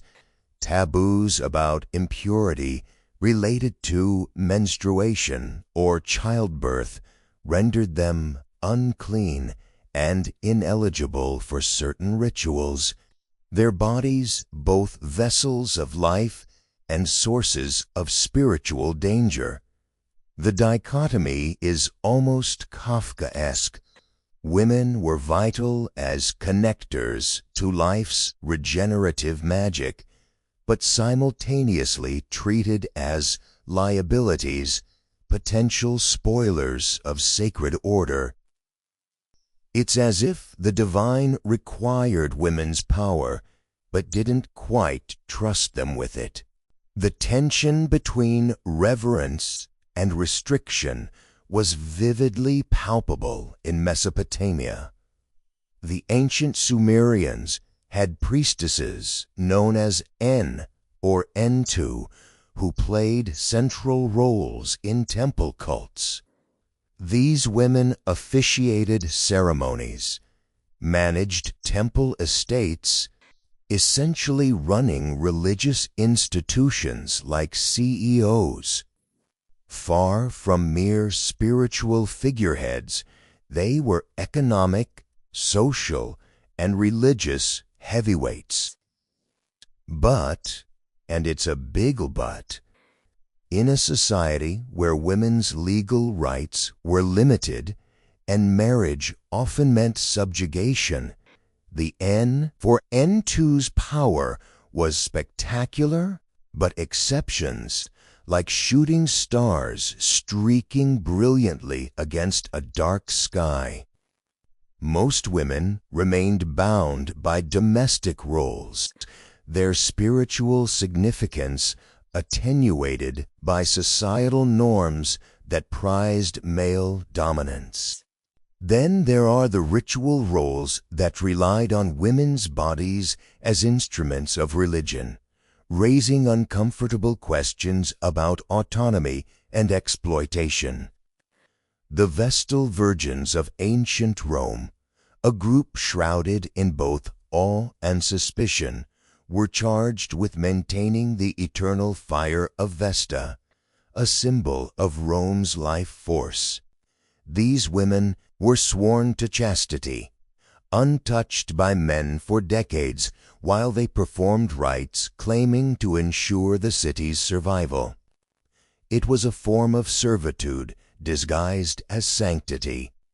Powerful and privileged in some respects, yes, but subject to harsh punishments, including death, if they faltered. Their purity was made into a political myth, their lives carefully policed by a patriarchal state that both exalted and enslaved them. At the heart of all these examples lies a recurring paradox. Women's bodies were simultaneously revered and controlled, sanctified and surveilled. This is the dark poetry of ancient religion. It granted women roles that couldn't be dismissed, yet it wielded those roles as instruments of control. To be a woman in this world was to walk a thin line between empowerment and confinement. Your spirituality was your power, but your power was bounded by your gender. And it wasn't just about formal roles or temple privileges. Wider religious beliefs deeply permeated daily life, from fertility rites that women led or participated in to beliefs about the soul, purity, and the afterlife, shaping how they were treated.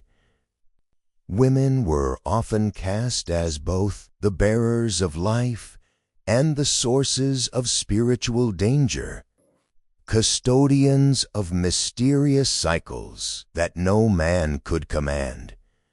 Religion dictated not just what women could do publicly, but what they could be in the eyes of family, community, and deity.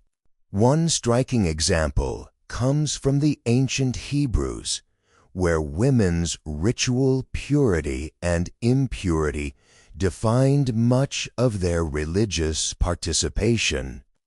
Laws in the Torah elaborated detailed regulations on when a woman was clean or unclean, often linked to menstruation or childbirth. This wasn't mere superstition. It had profound social implications. An unclean woman might be barred from the temple or communal eating, effectively sidelined from spiritual and communal life for days or weeks. This religious regulation functioned as a form of social exclusion disguised as divine command, a reminder of how religion's hand both elevated and restricted women's place. Yet, even in such restrictive environments, women found ways to exert spiritual influence. Prophets' wives, midwives, and women like Deborah, a rare female judge and military leader, used religious authority or narrative agency to impact their society. These figures pierced the veil of male dominance, proving that spiritual power could sometimes break through the rigid framework intended to contain it. So, the ancient world's religious landscape was a perplexing chessboard where women played multiple roles, sometimes queens commanding moves, and sometimes pawns sacrificed to uphold the game. Their spiritual presence was palpable, their religious toil endless, but always under the shadow of structures designed to limit their full sovereignty. Religion offered women a paradoxical gift. It both shackled and shone a spotlight on them. It was the stage where they danced between oppression and empowerment, their roles carved into stone tablets and whispered in temple corridors.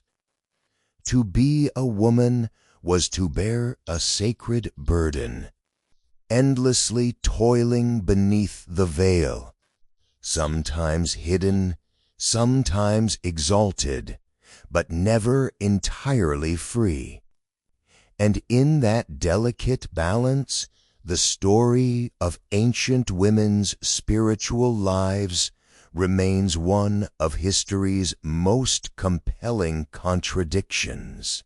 Imagine living in a world where the very act of reading a letter, signing a contract, or deciphering a law was beyond your reach, not because you lacked the intelligence or the ambition, but simply because you were born a woman. In most ancient societies, this was not just a possibility, it was a brutally enforced reality.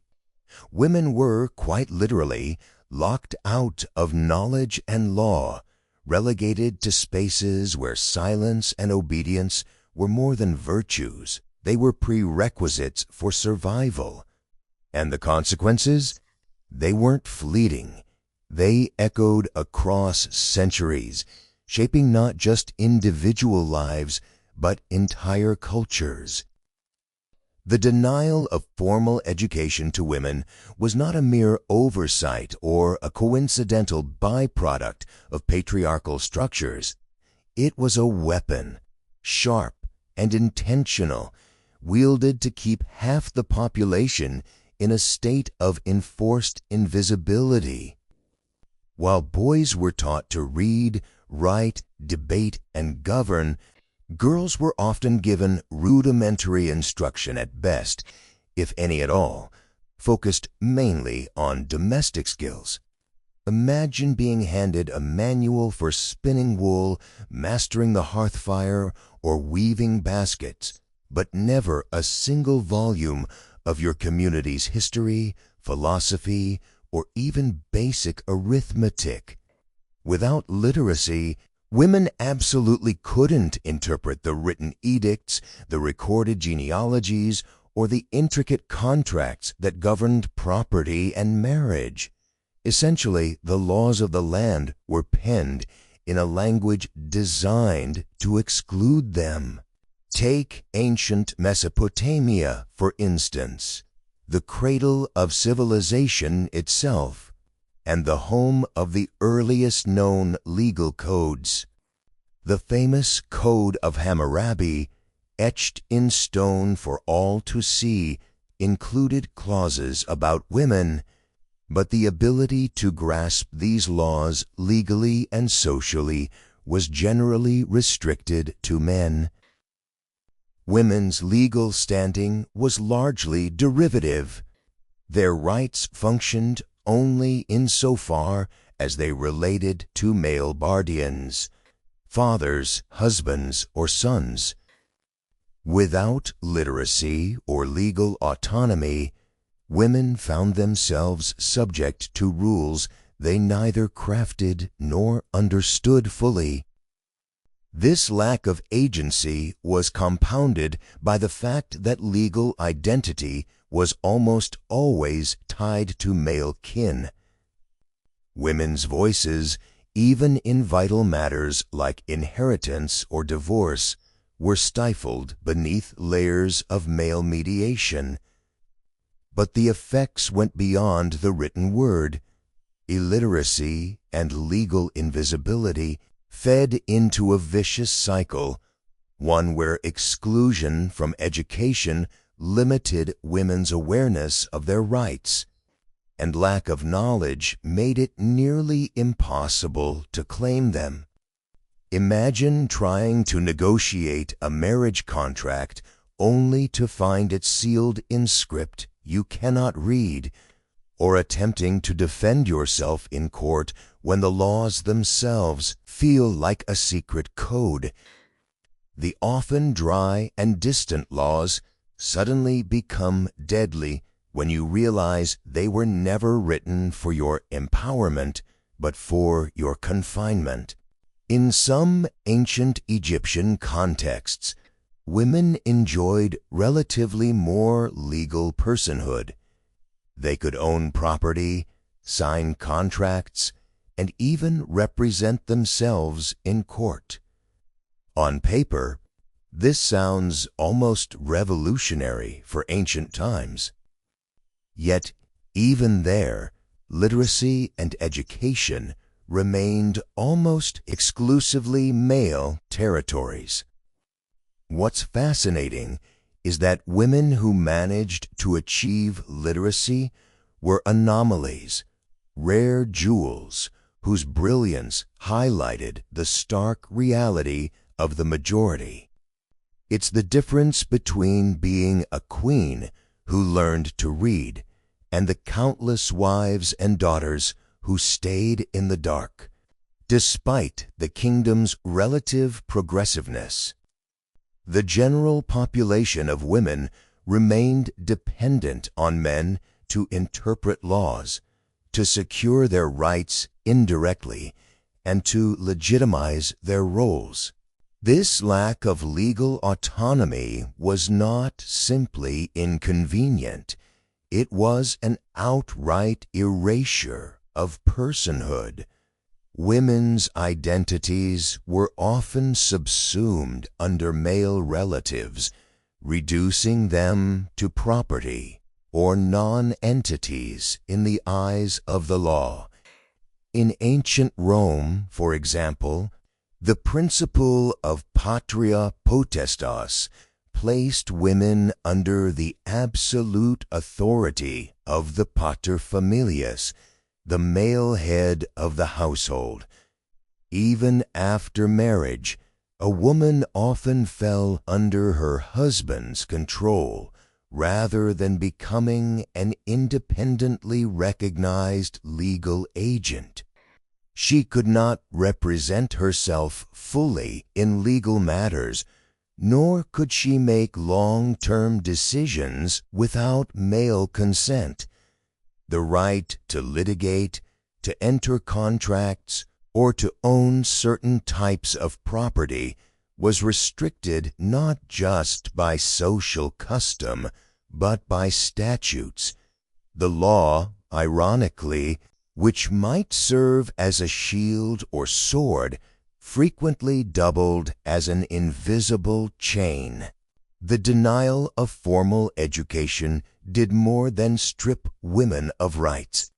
It robbed them of the intellectual tools necessary for self-determination. Literacy wasn't just about reading and writing. It was about accessing narratives, histories, and philosophies that could inform one's understanding of the world and one's place within it. Without this, how could women develop the critical awareness required to challenge their subjugation? It's one thing to notice that your life is limited, quite another to articulate the injustice or envision alternatives. An illiterate mind, however brilliant in practical matters, was vulnerable to manipulation and control because it lacked access to the written record and to complex legal arguments. Legal invisibility compounded these effects, fostering an environment where women were expected to toil endlessly, not just physically in the domestic sphere, but intellectually, emotionally, and socially, without a script to claim their autonomy. It's akin to being an actor on a stage without a written role, forced to improvise according to others' lines and directions. The stories they lived were told by men who held the quill. The long-term consequences of this dynamic are profound. Societies that sidelined women from education and law planted seeds of inequality that sprouted intricate systems of gendered subordination. These systems created patterns so entrenched that even millennia later, echoes of these ancient exclusions can be discerned in modern legal and educational disparities worldwide. The cultural memory of women as less capable or less entitled to knowledge and rights isn't a natural truth. It's a legacy of systematic deprivation. Yet, within this bleak framework, there were flickers of resistance. Archaeological discoveries hint at women who learned to read, who practiced healing arts, who maintained household records, and quietly asserted their presence despite legal invisibility. They were often the unsung custodians of oral histories, the silent bearers of wisdom passed down through generations. Their stories remind us that even when systems are designed to erase, human resilience finds ways to affirm existence. So, what did this absence of education and autonomy mean for the daily lives of women? It wasn't just the grand injustices of denied property or voiceless court trials.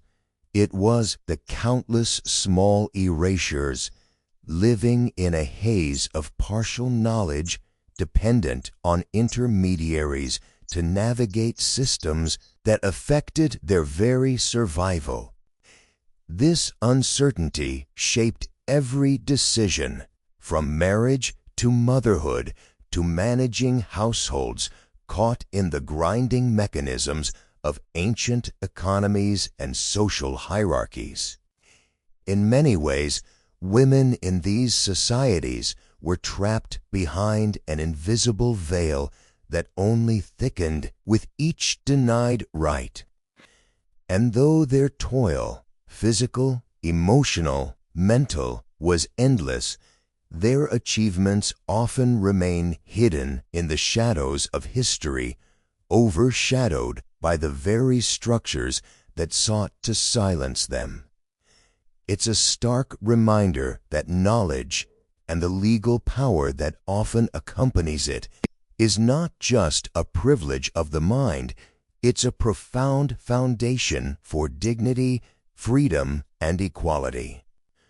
Understanding this ancient denial helps us appreciate the immense struggles women faced and still face in claiming a voice within society's grand narratives. So intertwined were law and societal norms that even the notion of female autonomy was almost invisible. A woman's defense in ancient courts was often limited to male advocates, highlighting society's reluctance to see women as credible agents of their own lives. And worse, when women were called into court, it was rarely to claim rights, but to answer accusations, usually accusations that questioned their chastity, obedience, or loyalty. The open-ended control over women's lives was both systemic and insidious. Laws governing property rights, marriage, divorce, and inheritance were deliberately designed to funnel control into men's hands, and punishment was the blunt instrument to enforce compliance. Women who dared to claim independence, whether by owning land, expressing opinions, or simply stepping beyond the domestic sphere, paid a high price. Public humiliation, corporal punishment, forced labor, and even execution could be the tools used to send a clear message: this is not your world.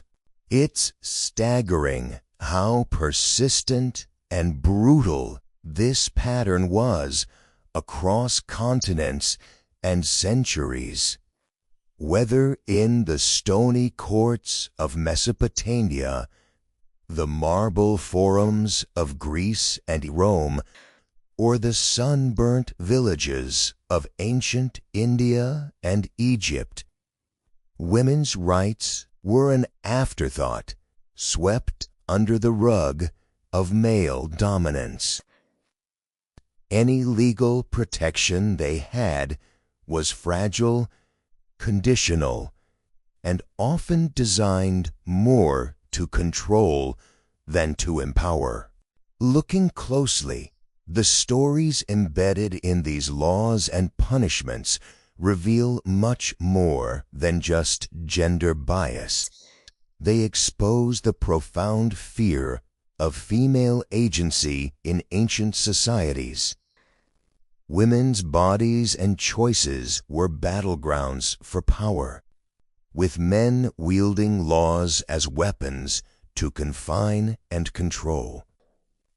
Here was a world where law was less about justice and more about order, an order that depended on the subjugation of half the population.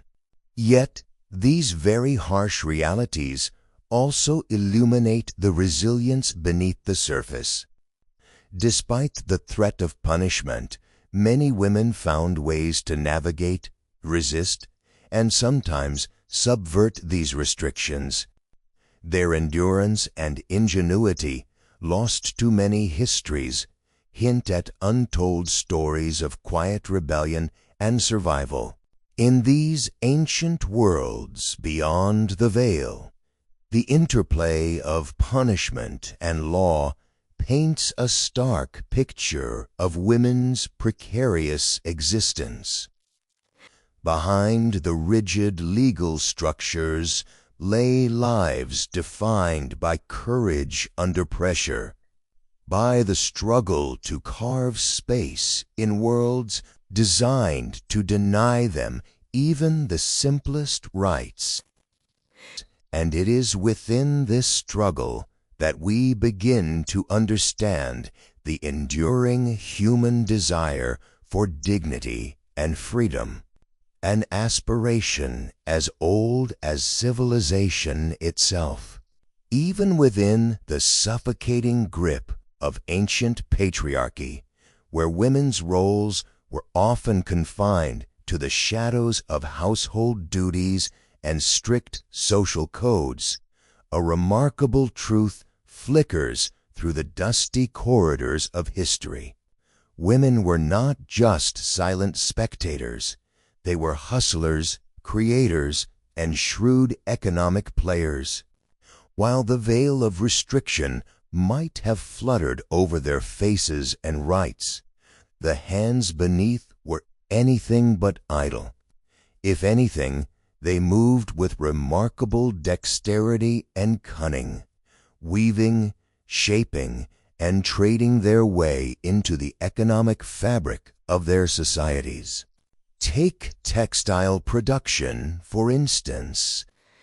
It's easy to picture spindles and looms as mere household chore apparatuses, but in many ancient communities, textile making was big business, and women were the master artisans. Far from casual sewing circles, these weren't mere crafts. They were the original sweatshops where raw fibers metamorphosed into valuable dyes, fabrics, and garments that were traded across vast regions. Imagine a bustling workshop, the air thick with the scent of flax and wool, tools clicking rhythmically like a mechanical heartbeat, while women of varying ages and social standings worked elbow to elbow. Their work wasn't just about keeping their families clothed. It was about creating commodities coveted by elites and merchants alike. Some even became known for their textile and dyeing techniques, turning information about colors and patterns into closely guarded family secrets that were vital economic capital. And textiles weren't the only realm where women made their mark.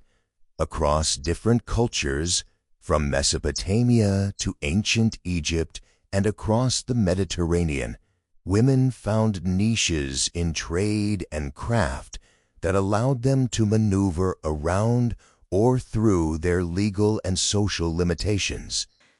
Picture a woman in a marketplace with a stall piled high with pottery or finely crafted jewelry. She's not just displaying trinkets, she's running a small but vital enterprise, bartering and negotiating in a public sphere that otherwise often excluded her. Trade wasn't just an economic necessity, it was also a subtle exercise in power, where savvy women could establish networks, build reputations, and occasionally give men a run for their money.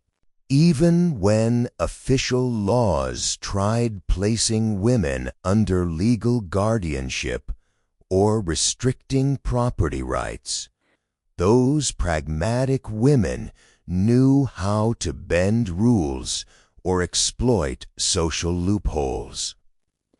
Did you know that in some ancient city-states, women could own property, run businesses, and hire workers, albeit under watchful male relatives. It's not full emancipation, but it's a foothold, and one some women gripped fiercely. One striking example is the role of brothel owners or madams in cities like Athens or Rome, who managed sizable operations and wielded considerable influence behind the scenes. The irony isn't lost here. Women marginalized in public life, yet dominating a shadow economy, turning societal taboos into profit. Craft production, too, offered women more than survival. It provided a creative outlet and a form of economic independence. Beyond textiles, many women specialized in pottery, metalworking, or perfumery, sometimes in family-run workshops, other times independently. Their skills were not trivial. Pottery was essential not just for storage, but for transportation of goods, and perfumes or cosmetics held social and religious significance. These crafts demanded long apprenticeships and deep knowledge of materials, techniques, and market demand, a reminder that these ancient women were far from uneducated or passive. Interestingly, women's engagement in economic activities often connected with religious and cultural rituals, blurring lines between economy, spirituality, and social life. Priestesses or temple women sometimes managed economic assets like land or workshops affiliated with their institutions. In Egypt, for instance, certain high-ranking priestesses conducted economic transactions that rivaled masculine counterparts. This intertwining of sacred and profane gave some women a platform to exercise autonomy and influence in ways that official legal codes might never openly sanction. Yet, the picture wouldn't be complete without acknowledging the sweat and strain behind these achievements. For many women, entrepreneurship wasn't glamorous. It was relentless toil. Crafting textiles or jewelry wasn't a weekend hobby. It was an unending cycle of preparing raw materials, working long hours under dim lamplight, and then hawking goods at markets where competition was fierce and buyers capricious. Economic success brought social visibility, yes, but also vulnerability to theft, scorn, or legal troubles if a deal went wrong. This precarious balance meant that women's economic activities could be as risky as they were rewarding. What's truly fascinating is how these economic roles challenge the simplistic narrative of ancient women as merely passive dependents. Instead, a richer, messier story emerges, a story of resourcefulness against odds, of carving out spaces where none should exist, and of transforming limited freedoms into tangible power. Women might have started beyond the veil, but their hands shaped the very economies that sustained and defined their societies. So, when we marvel at ancient economies, it's essential to picture not only kings and merchants, but also the countless women weaving threads, mixing dyes, hammering metals, and navigating the rough seas of trade with relentless grit. Their contributions were neither marginal nor incidental. They were essential. Despite restrictions, these women found ways to hustle, create, and trade, reinforcing the idea that even in the most constrained worlds, human ingenuity and determination find in their channels. In many ways, their economic endeavors remind us that history isn't just about who held power outright, but who managed to hold on to it quietly, unassumingly, and sometimes quite brilliantly. It's a potent reminder that while laws can restrict bodies, they rarely cage the ambition or creativity that pulses underneath. The women behind those ancient crafts and trades were not just survivors. They were pioneers in a world that often sought to keep them in the background. But history has a way of unveiling its true architects, those who worked tirelessly beyond the veil, leaving an indelible mark woven into the very fabric of civilization itself. Step inside the walls of an ancient home, and you'll enter a world where the crown jewel wasn't a king's throne, but the seemingly endless realm of household labor. A woman's empire, sprawling yet invisible, demanding and relentless. This was no cozy sanctuary or leisurely retreat. The household was a battleground of chores, duties, and ceaseless management, and at its helm stood the woman, wielding nothing less than iron resolve, disguised beneath humble aprons and expertly woven fabrics. Picture the day beginning before dawn's light gently kissed the rooftops.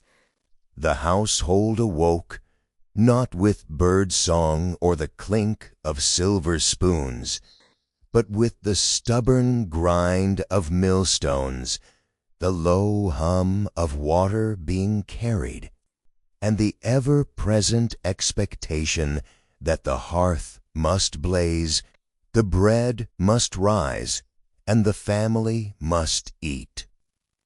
Women bore the monumental responsibility of transforming raw ingredients into the warmth of sustenance, a task deceptively simple, yet imbued with exhaustive detail. Where we now have convenience, ancient women had ritual. Grinding grain for hours with stone querns that scented their hands with dust and sweat, tending fires fanned by breath and embers coaxed to life with patience that would shame a modern barista's latte art. Food preparation was not merely about survival. It was an art form where every gesture counted. Spoil the dough, and the family starves. Burn the stew, and the whispers start. The kitchen was less a room and more a theater of relentless performance, mixture stirred with careful precision, vegetables peeled in the cold moonlight, and pots hung over smoky fires, coaxing flavors with the kind of tender ferocity that only a woman trapped in the cogs of tradition could muster. But the culinary duties were only the surface of this sprawling kingdom. Child-rearing was a marathon without rest, a ceaseless cycle of nurturing, teaching, and safeguarding life in a world that cared little for fragility. Imagine holding an infant with aching arms, swaddling and singing lullabies that offered slender threads of comfort while planning the next day's labyrinth of tasks. Ancient mothers were midwives, nurses, educators, and first defenders against a world where infant mortality loomed like a shadowy specter in every cradle. And if that sounds overwhelming, it's only because it was.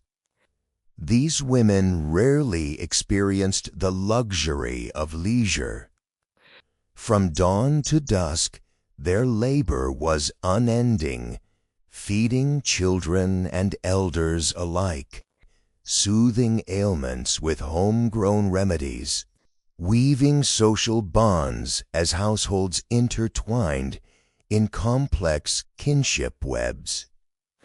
Their hands rarely rested, their minds overlooked nothing, balancing the delicate economy of water, fuel, and food in an age without supermarkets, plumbing, or heating systems. Now, let's not forget the thread that quite literally held these societies together: textile work. Thread by thread, women wove not only fabric, but also the social and economic fabric of their communities. Spinning, weaving, and sewing were labor-intensive rituals demanding precision and an almost meditative patience. Weighted spindles spun fibers into lifelines. Every garment, every blanket, every tapestry was a testament to the countless hours women invested in transforming plants and animals into warmth and status. Needle and loom weren't just tools, they were weapons of survival in an age where clothing could mean the difference between life and frostbite. One might wonder how these tasks shaped a woman's identity. In a world often defined by male dominance and public power, women carved out an empire within the walls of home, an empire built on sweat, skill, and social savvy.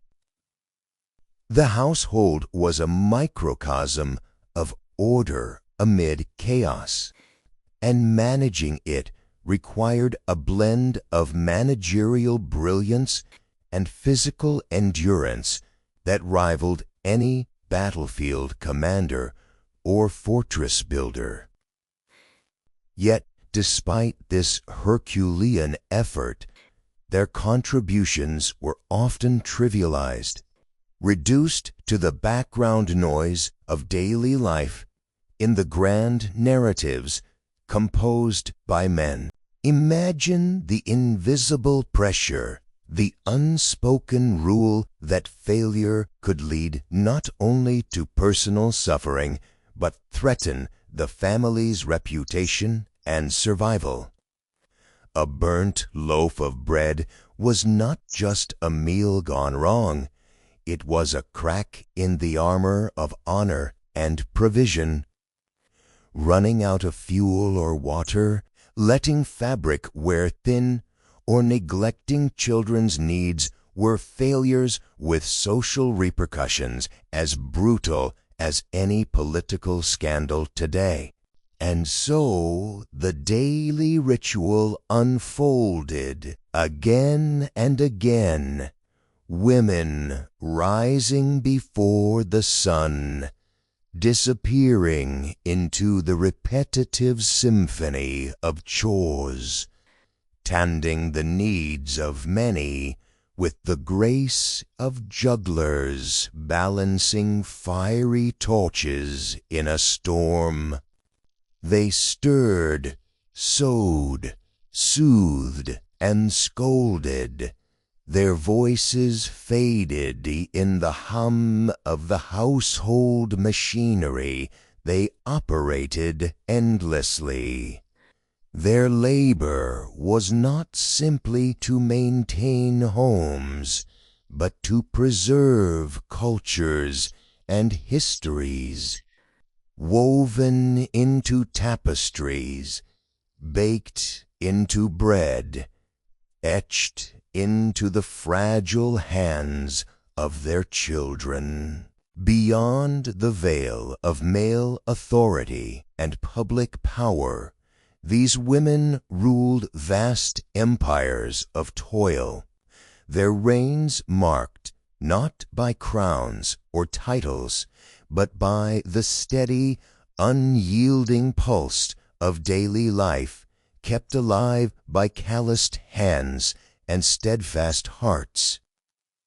What looks like invisible drudgery through a modern lens was in fact a fortress of resilience and influence, a world where every meal prepared, every stitch sewn, and every child raised was a statement of endurance and an act of rebellion against oblivion.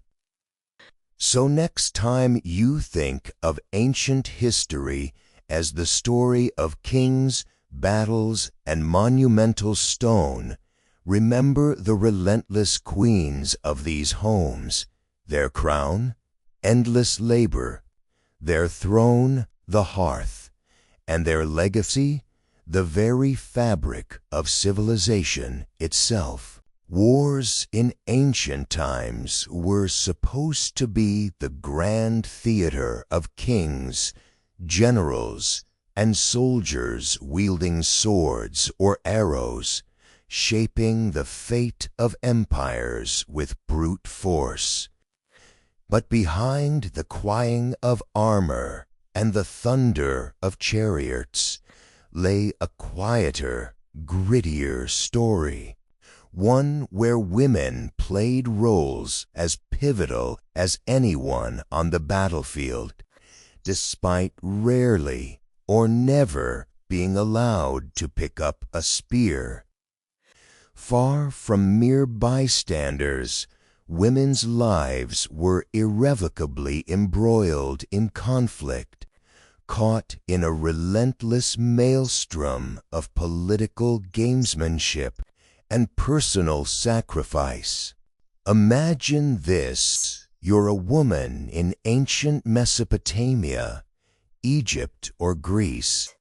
Your husband marches off to war. Your family is suddenly the living scoreboard of a power struggle you had no say in, where marriages are arranged like chess moves, daughters traded like goods to seal alliances, widows left to fend for themselves in a world where their legal rights barely registered. Political pawns, yes, but also unsung heroines in a war machine that churned endlessly, fueled by sweat, grief, and iron will. Women's roles in war weren't just fixed by marriage or bloodline, though those were brutal shackles on their freedom. Many became the backbone of their communities, taking on the monumental task of preserving daily life while societies unraveled around them. They tended the wounded, brewed remedies from scarce herbs, and managed food supplies stretched thin by the demands of armies. Their home became a fortress, defense both literal and symbolic.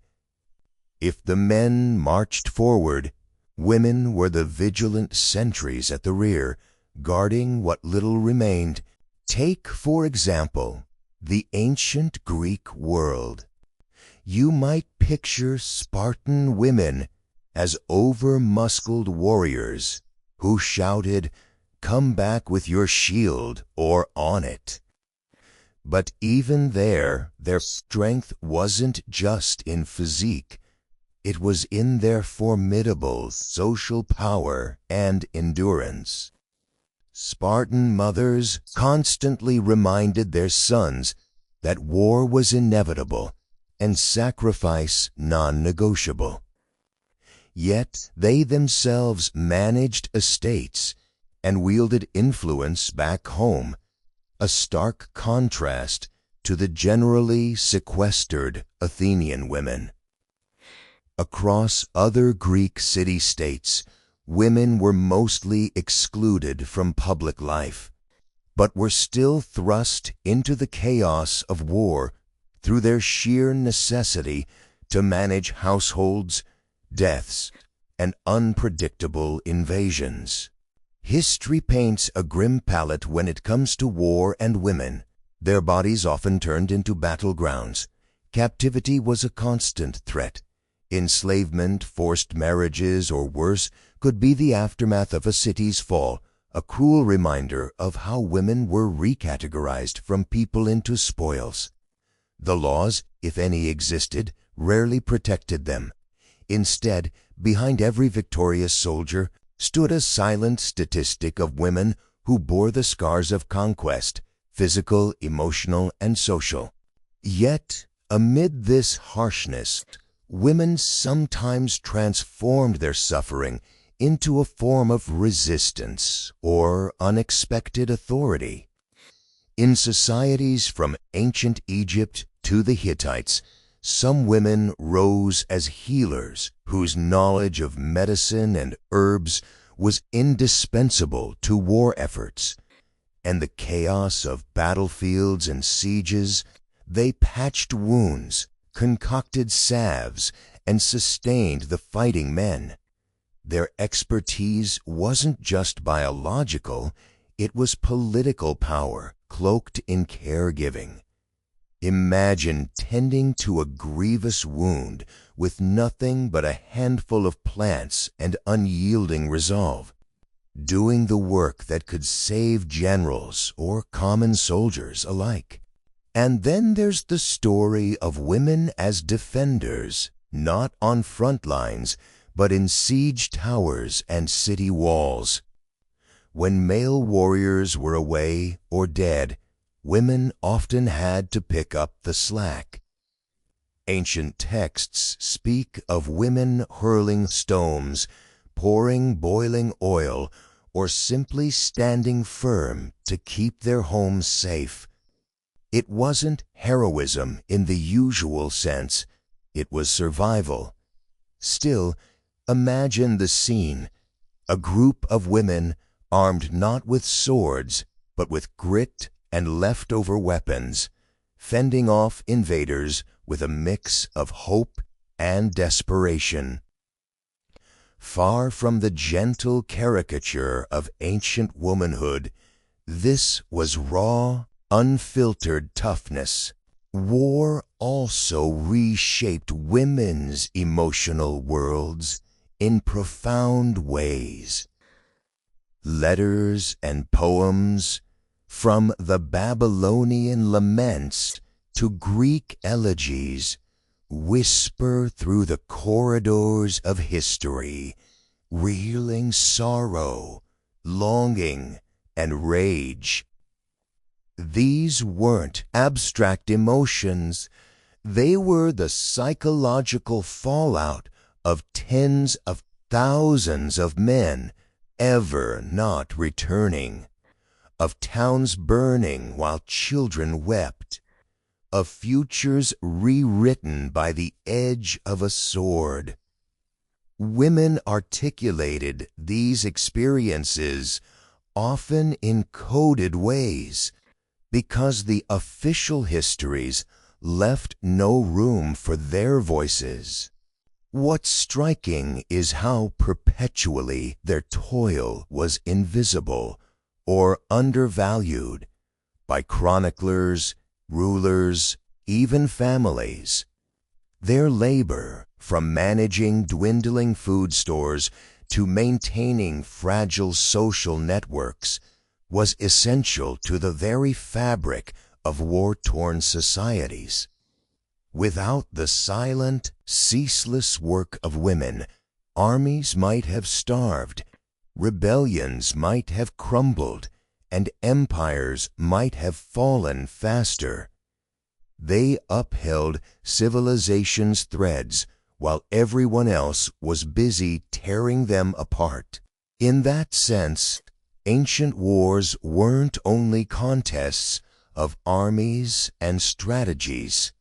They were battles over daily survival, where women's endurance became a quiet weapon, slow, steady, unacknowledged, a reminder that behind every history written in blood, there is another, written with sweat and tears, often from those forbidden to engage openly in the fight. So next time we hear tales of ancient conquests, it's worth remembering the women beyond the battlefield's edge. Not just casualties or passive bystanders, but active agents negotiating power, love, loss, and survival in a world where war consumed everything. They were forced into roles they never chose, yet many carved out spaces of resilience and influence that echo through millennia. Beyond the glory of kings and generals, there lies the story of these women, the true bearers of the enduring human spirit amid endless conflict. If ancient women were shadows behind veils, their stories occasionally flickered to life in the most unexpected places, etched in stone, woven into tales whispered in temples, or frozen forever in statues and paintings. They might have been sidelined in the daily grind, but they weren't erased. Far from it. The art and myths of antiquity turned women into goddesses, villains, muses, and martyrs.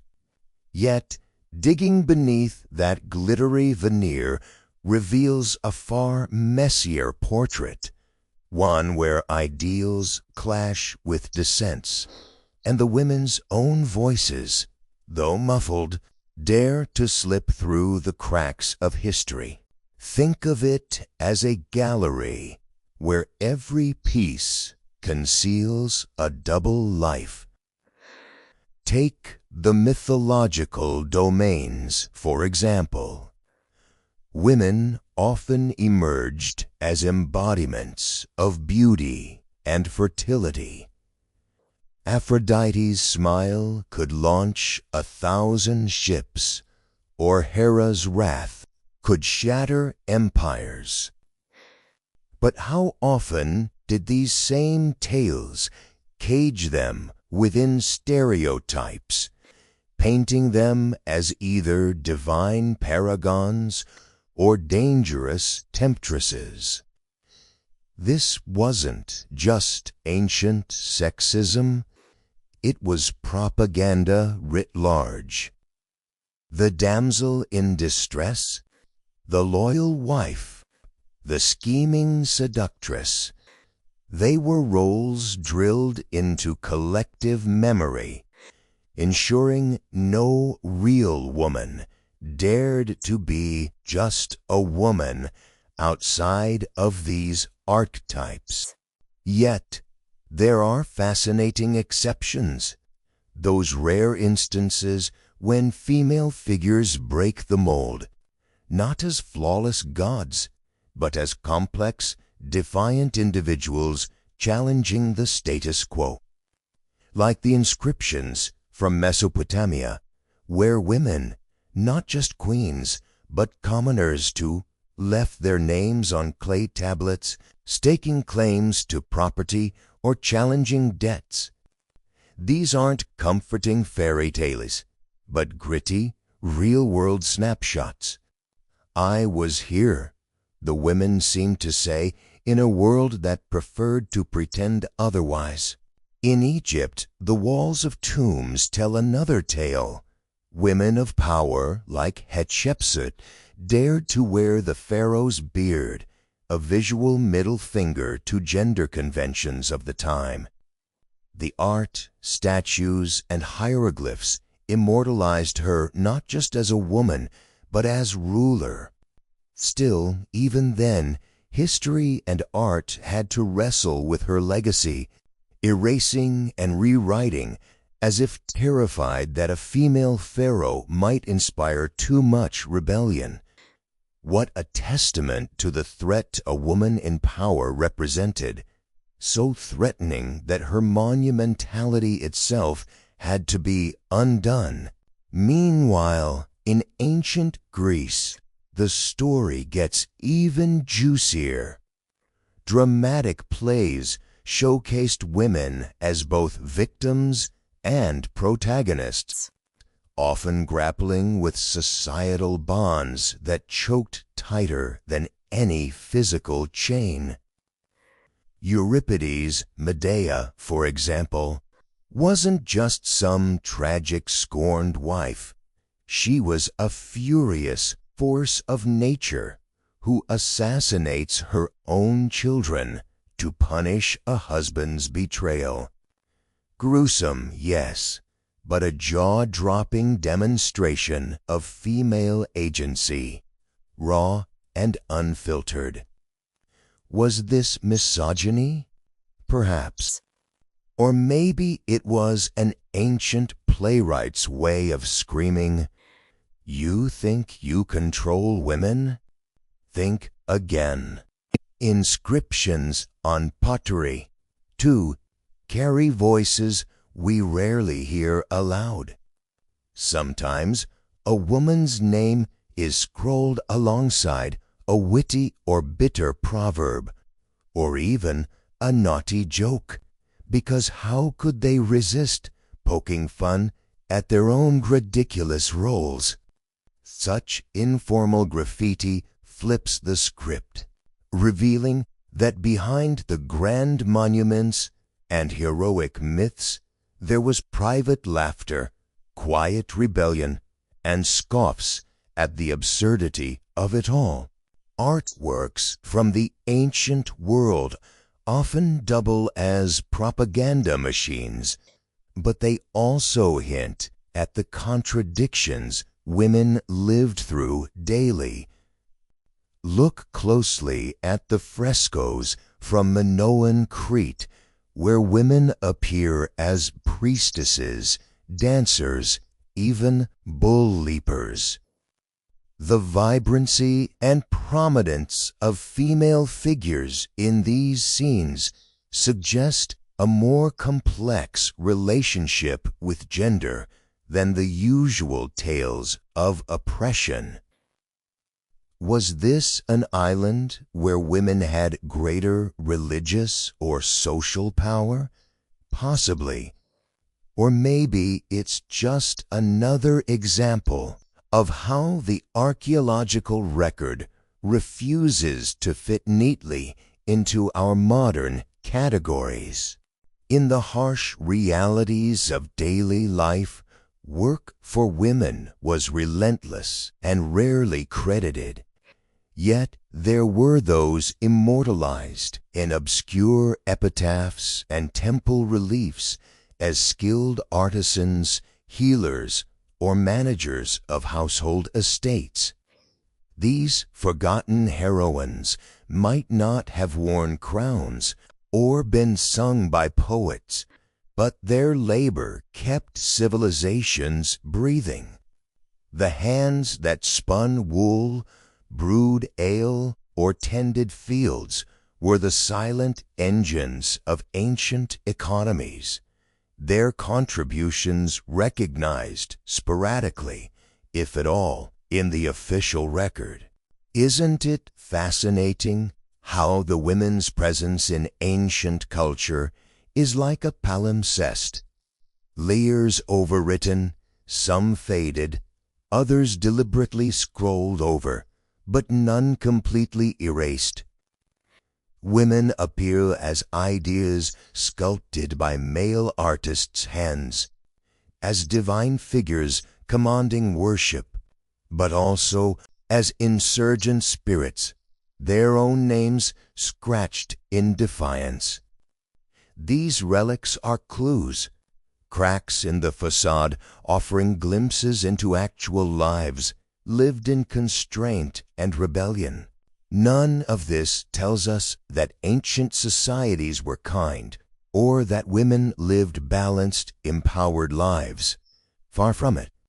But it does remind us that beyond the veil of limitation and endless toil, women were more than silent victims. We were poets, priestesses, rioters, and rulers, even if history only sometimes graced them with a voice.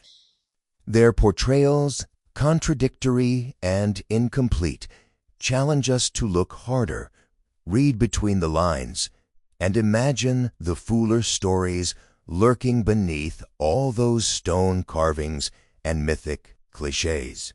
So the next time you see a serene statue of a goddess or hear an epic about a heroic queen, remember, there's always more to the story.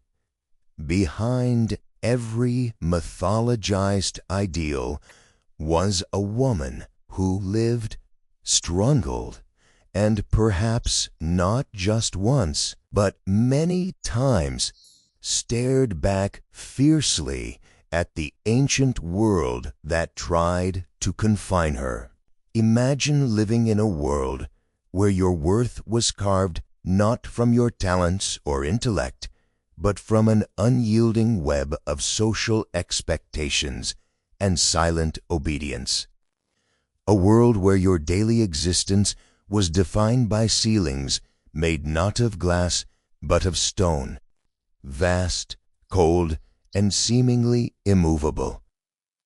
Yet, within those stony confines, countless women found ways to bend, shift, and sometimes crack the very foundations of their subjugation. Their stories seldom straddle history's grand stage like those of kings or generals. Instead, they whisper from between the cracks, telling of resilience not through revolt, but through resilience as delicate and as unrelenting as lace. Women of ancient societies were often portrayed as mere shadows behind powerful men, draped in silence and shadows. But make no mistake, there was nothing passive about their survival. Beneath the daily toil and limited rights, they wielded a subtle form of power, a quiet defiance that enabled them to endure, to protect their kin, and to preserve culture across generations. Their rebellion wasn't about banners or swords. It was woven into the very fabric of their lives.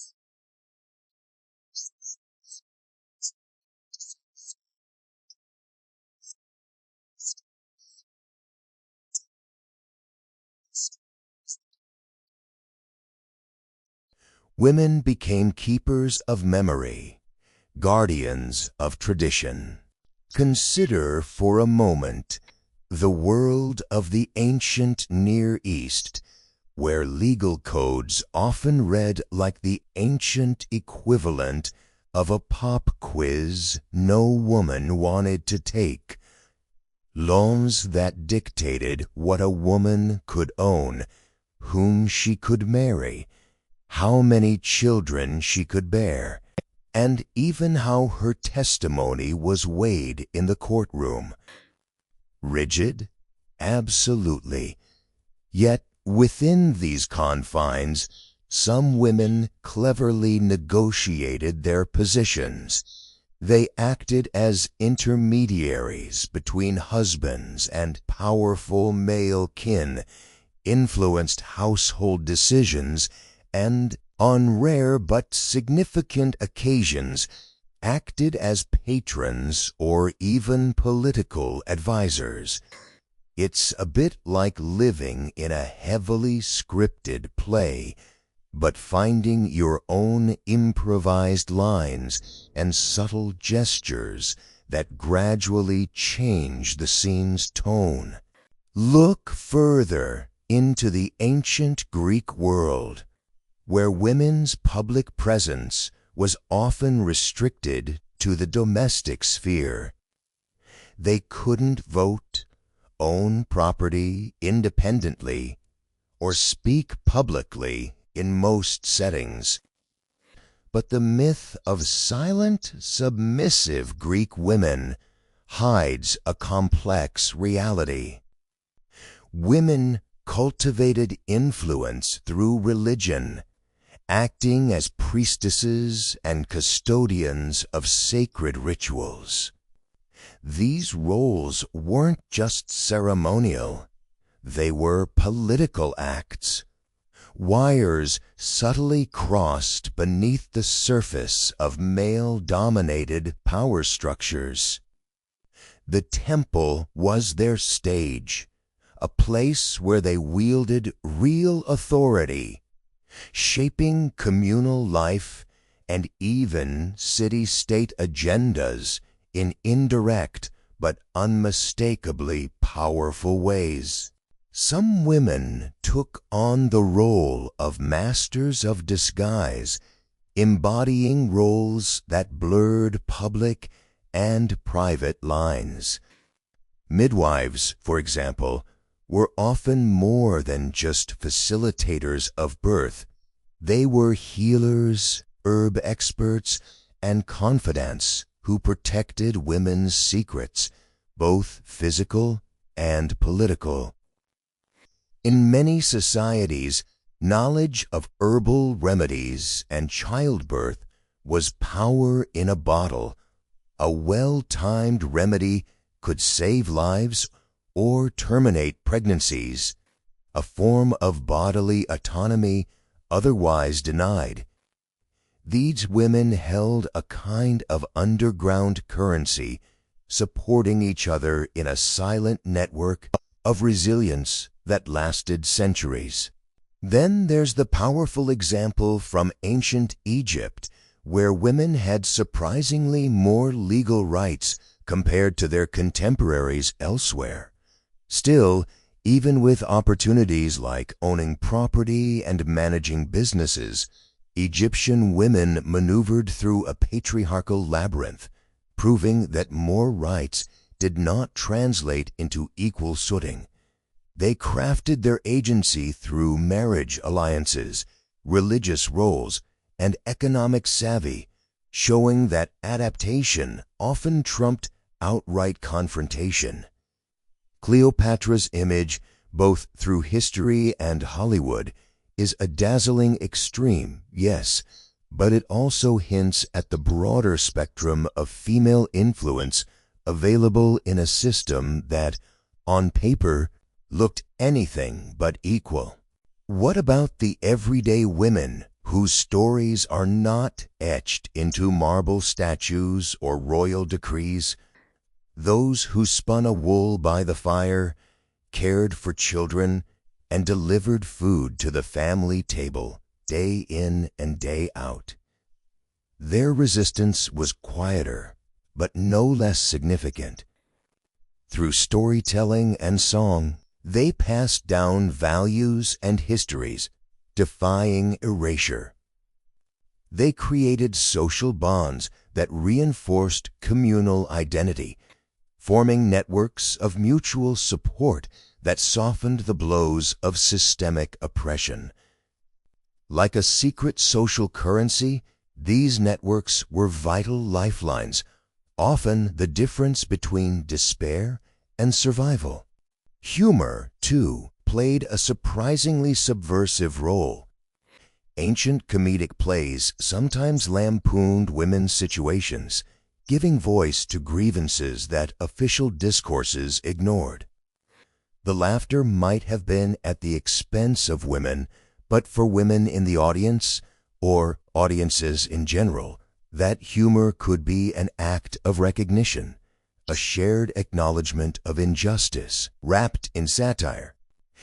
It's the ancient equivalent of memes, really, subtle cultural critiques hidden in plain sight, where everyone knows the joke but must pretend otherwise.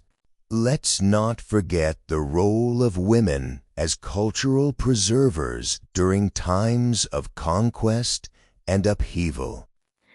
When empires rose and fell like crashing waves, it was often the women who kept traditions alive. Through domestic rituals, language, and informal education, they maintained the continuity of identity when political structures dissolved around them. Their hands shaped not only cloth and food, but the very essence of cultural memory. There's a stubborn power here, a refusal to allow their world to be erased despite being marginalized on official records. Resistance, then, was not always a dramatic battle with swords and political pamphlets. It was often threaded in silence, coded in gestures, sewn into the artifacts of daily life. Women's endless toil, spinning, weaving, grinding grain, was not just labor, but an act of sustaining life itself. Work became a form of agency, a means to uphold their families and communities against forces that sought to diminish them. Imagine the exhaustion, balancing the seas of expectation with the tiny islands of personal agency, each day a testament to survival. This quiet courage, this ingenuity born of necessity, reminds us that even in the most restrictive settings, human spirit finds ways to persist and sometimes to thrive. The picture of ancient women as solely victims is incomplete and unfair. Instead, we must see their lives as canvases painted with struggle, adaptation, and a whispering defiance that echoes through time. It's the story of resilience, written not in grand oratory, but in the everyday acts of resistance, the unrecorded, the unauthorized, the overlooked. So, as we reflect on these tales, we find lessons in resilience that ring as true today as they did thousands of years ago. Even when systems are designed to silence and constrain, voices find cracks and crevices to emerge. In the shadowy corners of history, women carved out spaces of empowerment, subtle victories that history may have ignored but never extinguished. Their stories invite us to look beyond the veil, to honor not only their suffering but their unyielding spirit and ingenious survival. These ancient women, unsung architects of culture and defiance, remind us that power and resistance come in many forms. Sometimes the loudest revolutions are whispered. Sometimes they unfold in the humdrum of daily life. And sometimes they live on quietly in the hearts and actions of those who refuse to be defined solely by what society imposes. The question isn't whether they resisted, but how often and how cleverly. And their answer is written in the fabric of civilization itself. As the centuries rolled forward into the late ancient era, the world's vast mosaic of societies began to show subtle, sometimes baffling, cracks in the once rigid walls that had long confined women to shadowy, limited roles. Imagine centuries of expectations and traditions deeply carved in stone, suddenly nudged by new ideas that fluttered like uncertain wings. The religious, economic, and political tectonic plates were shifting underfoot, dragging women, unwittingly at first, onto new stages where scripts were still being written. Take religion, that ancient engine of societal norms, wielded like a sword or a shield depending on who held it. For centuries, countless goddesses, priestesses, and female ritual figures had kept women tethered to both veneration and subjugation. But late antiquity witnessed an unsettling dance. The rise of monotheistic faiths, like Christianity and Islam, began to simplify intricate pantheons packed with powerful female divinities into singular, often male-dominated hierarchies. This transformation wasn't just theological, it was cultural dynamite. Female spiritual authority often faded into the background as male clerics stepped forward. The exalted priestess gave way to the silent, invisible woman.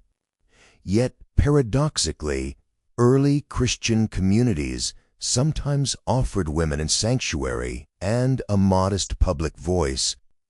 Women like Thecla, traveling preacher and saint in the making, became beacons in a world otherwise determined to mute them. Religious conversion was a double-edged sword, promise and restriction bundled tightly. Parallel to these spiritual upheavals ran the relentless pulse of economic change. Market economies spread, urban centers swelled with opportunity and challenge. No longer simply tied to domestic toil, some women began engaging in trade, craft, and even money lending. Imagine bustling bazaars filled with colorful rugs, shimmering jewelry, and spicy perfumes, all hawked by women whose sharp minds matched the shouts of merchants. In parts of the Byzantine Empire, for instance, widows gained legal independence to own property, run businesses, and even sponsor construction projects. Yet don't picture this as some kind of ancient feminist utopia. For every prosperous merchant matron, legions of women still toiled as slaves, laborers, or peasant wives, their lives cramped by ceilings both social and legal. Political shifts, too, couldn't help but ruffle gender roles. Empires fractured and reformed. Power vacuums appeared and vanished like mirages in the desert heat. In these moments, women stepped into cracks in the imperial armor, sometimes as regents, often as dynastic pawns, occasionally as warriors or advisors daring enough to wield influence behind the throne. Think of the Empress Theodora of Byzantium, whose rags-to-riches story reads like a medieval political thriller. She was not content with silken curtains. Instead, she pulled at the reins of power, redefining what a woman could be in a male-dominated court. Or consider Zenobia of Palmyra, whose elegant defiance against Rome was as much about asserting her own authority as it was about challenging imperial overreach. These women upended traditional roles with theatrical flair and strategic savvy. But let's not romanticize. Beneath these fascinating outliers lay an ocean of tireless, invisible toil. Most women remained stuck in cycles of childbirth, textile production, household management, and petty trade, their efforts never fully recognized or rewarded. The delicate balance between revolutionary change and grinding continuity was in fact the defining feature of this era's gender landscape.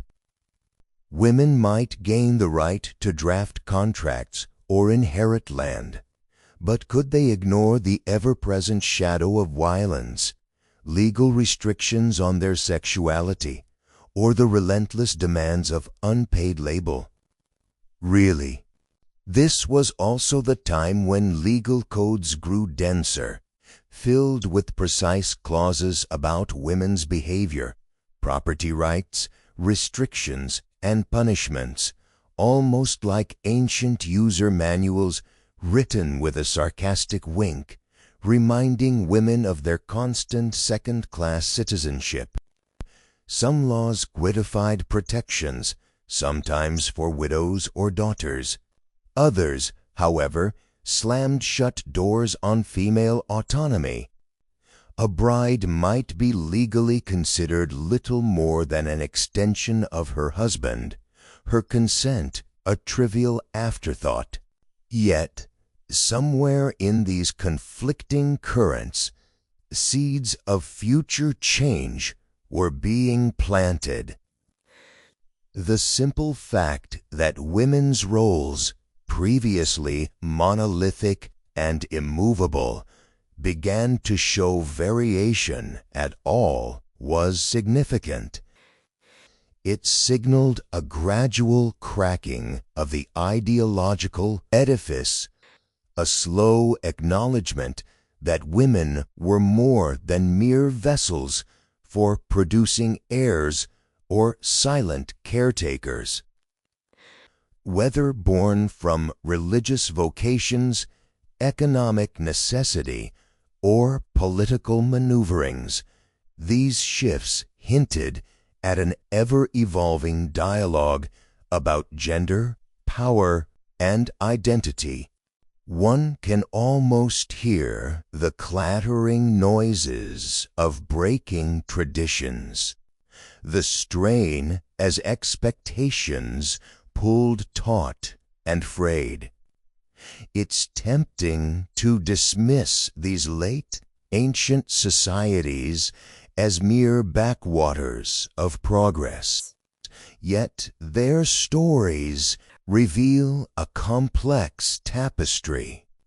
Women navigating the twilight between old-world constraints and new horizons, often forced to adapt strategies that seem both ingenious and heartbreaking. It's important to recognize that these changes were not revolutionary in the modern sense. They were clumsy, contested, and uneven. The slow creep of legal rights, the flicker of female agency, and the infinitesimal widening of social space wouldn't culminate overnight. Still, they chipped away at monoliths erected for thousands of years. Behind these apparent gains lay an endless web of toil, childbirth and child-rearing so perilous and relentless that a woman's life was often a continuous cycle of recovery and resilience. Textile production was a brutal task, spinning wool or flax by hand for countless hours with strained fingers and aching backs. Women ran households with the uncanny ability to stretch scarce resources, manage feasts, and keep food stores through lean winters, all while quietly managing complex family dynamics. None of these were glamorous or life-affirming in the way history's spotlight tends to shine, but they were the backbone of civilization. Without this invisible engine, empires crumble, marketplaces falter, and armies starve. So, while a handful of women might have walked palace halls or spoken softly in synods, the vast majority carried the heavy load of survival in worlds that barely acknowledged their worth. Their stories tell us why change, when it came, was never quick enough, never complete, but also never irrelevant. Late antiquity was, in short, a paradox wrapped in veiled mystery. It was a time when women's lives were simultaneously constrained by the weight of tradition and nudged, sometimes quite forcefully, toward new possibilities.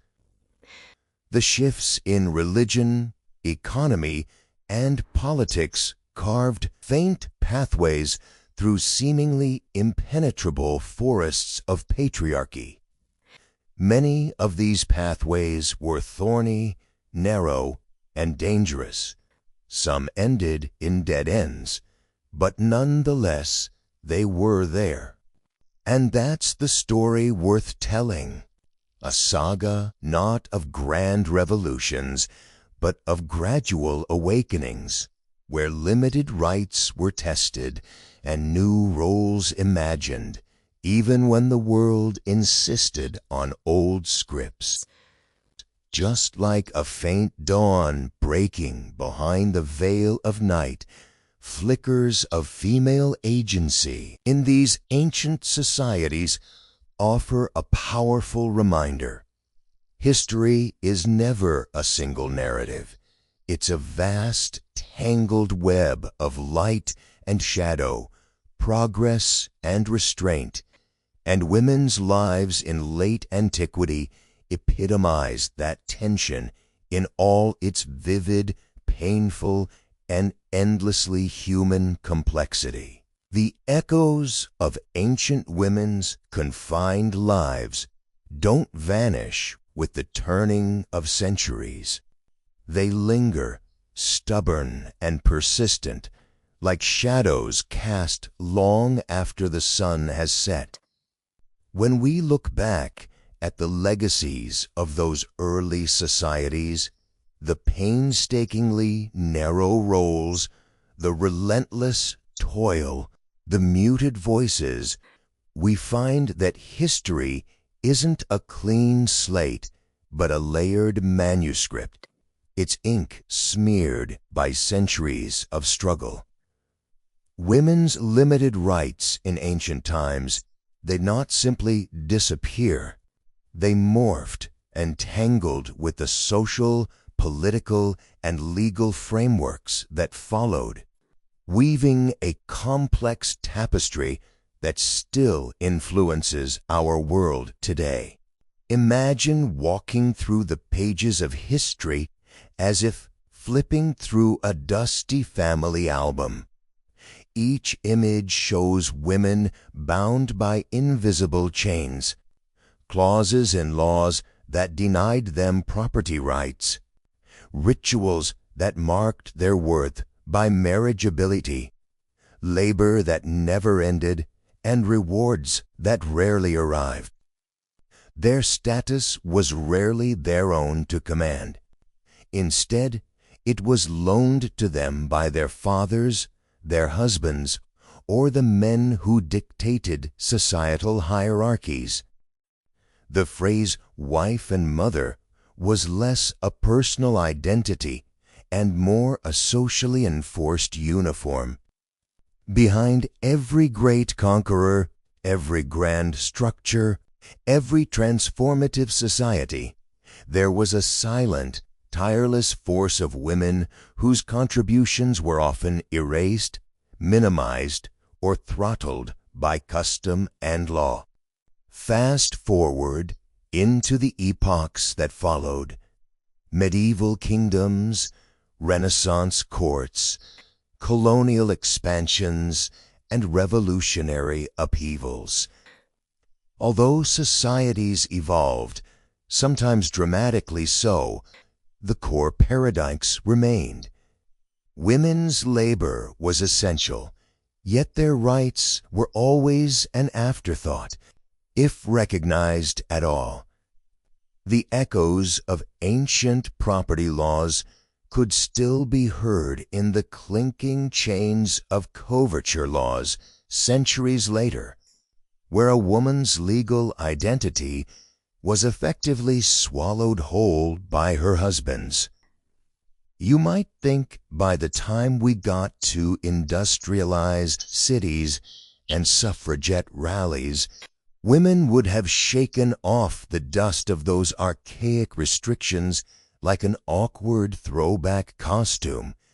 But no, those ancient legacies cast very long shadows. This is where irony sharpens to a point. The very systems that marginalized women's autonomy became so deeply entrenched that attempts at reform seemed Herculean. Heroic, yes, but exhausting.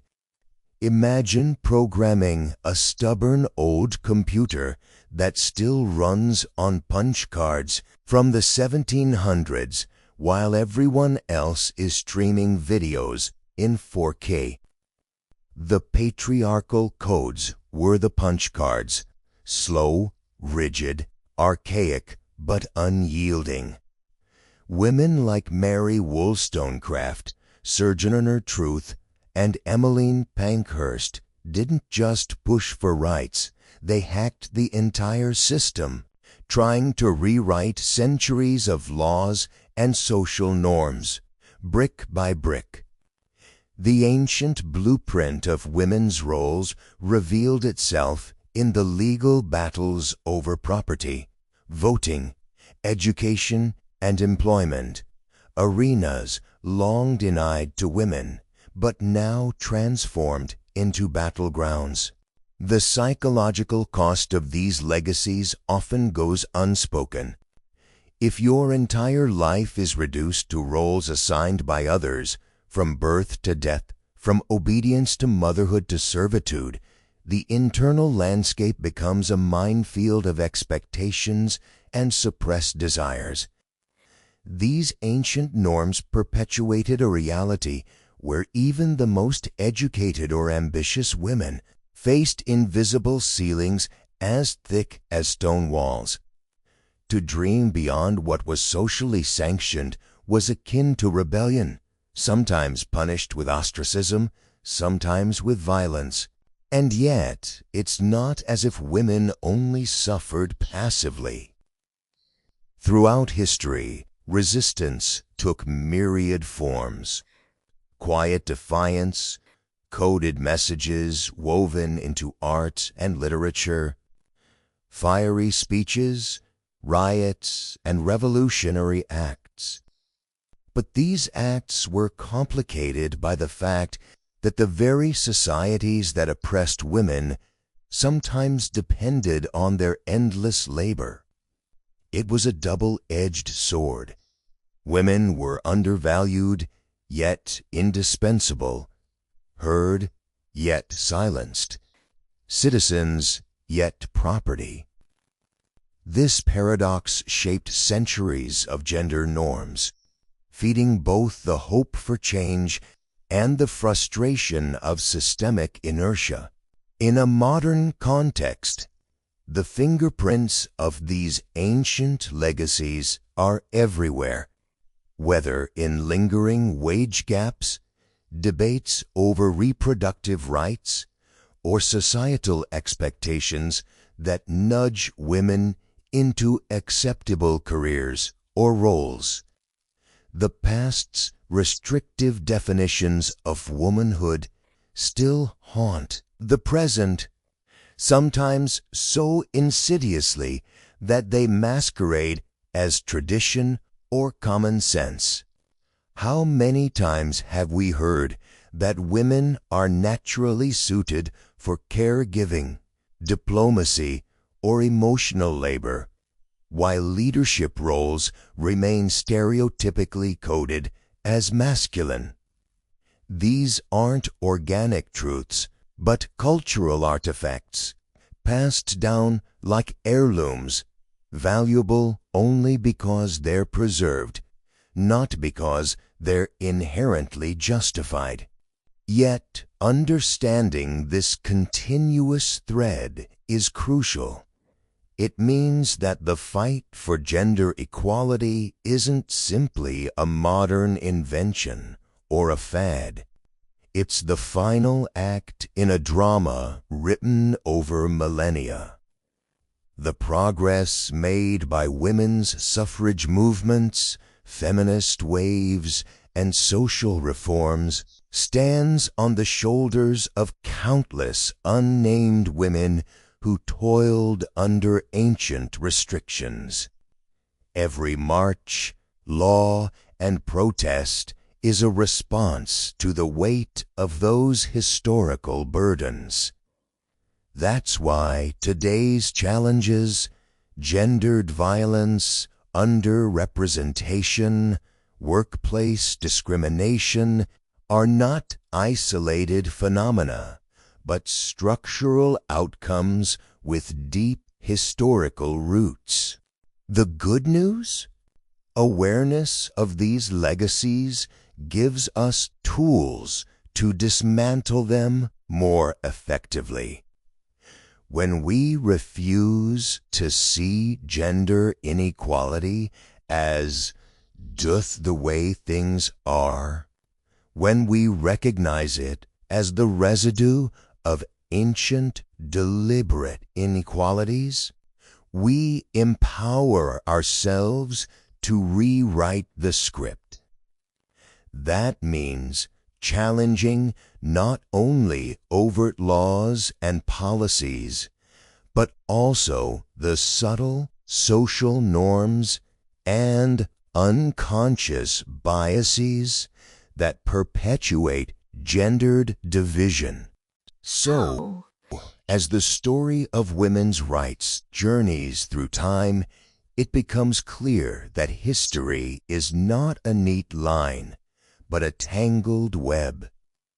The legacy of limited rights and endless toil is a tough knot to untangle, but it's not impossible. Change has come, sometimes in leaps and bounds, sometimes in the slow drip of steady persistence. These women of the past, constrained by rigid roles and relentless labor, inadvertently laid the groundwork for new narratives, new identities, and new possibilities. Their long shadows remind us that the struggle for equality is ongoing, unfinished, and alive, waiting for the next generation to pull at those threads and weave something truly new from the fabric of history. Imagine a world where your name rarely made it onto official records, where your daily achievements were invisible unless measured by how well you served others, mostly men, where the hours between dawn and dusk were a relentless cycle of labor, child-rearing, and sacrifice, and all of it done without the luxury of choice, without recognition, and definitely without a paycheck.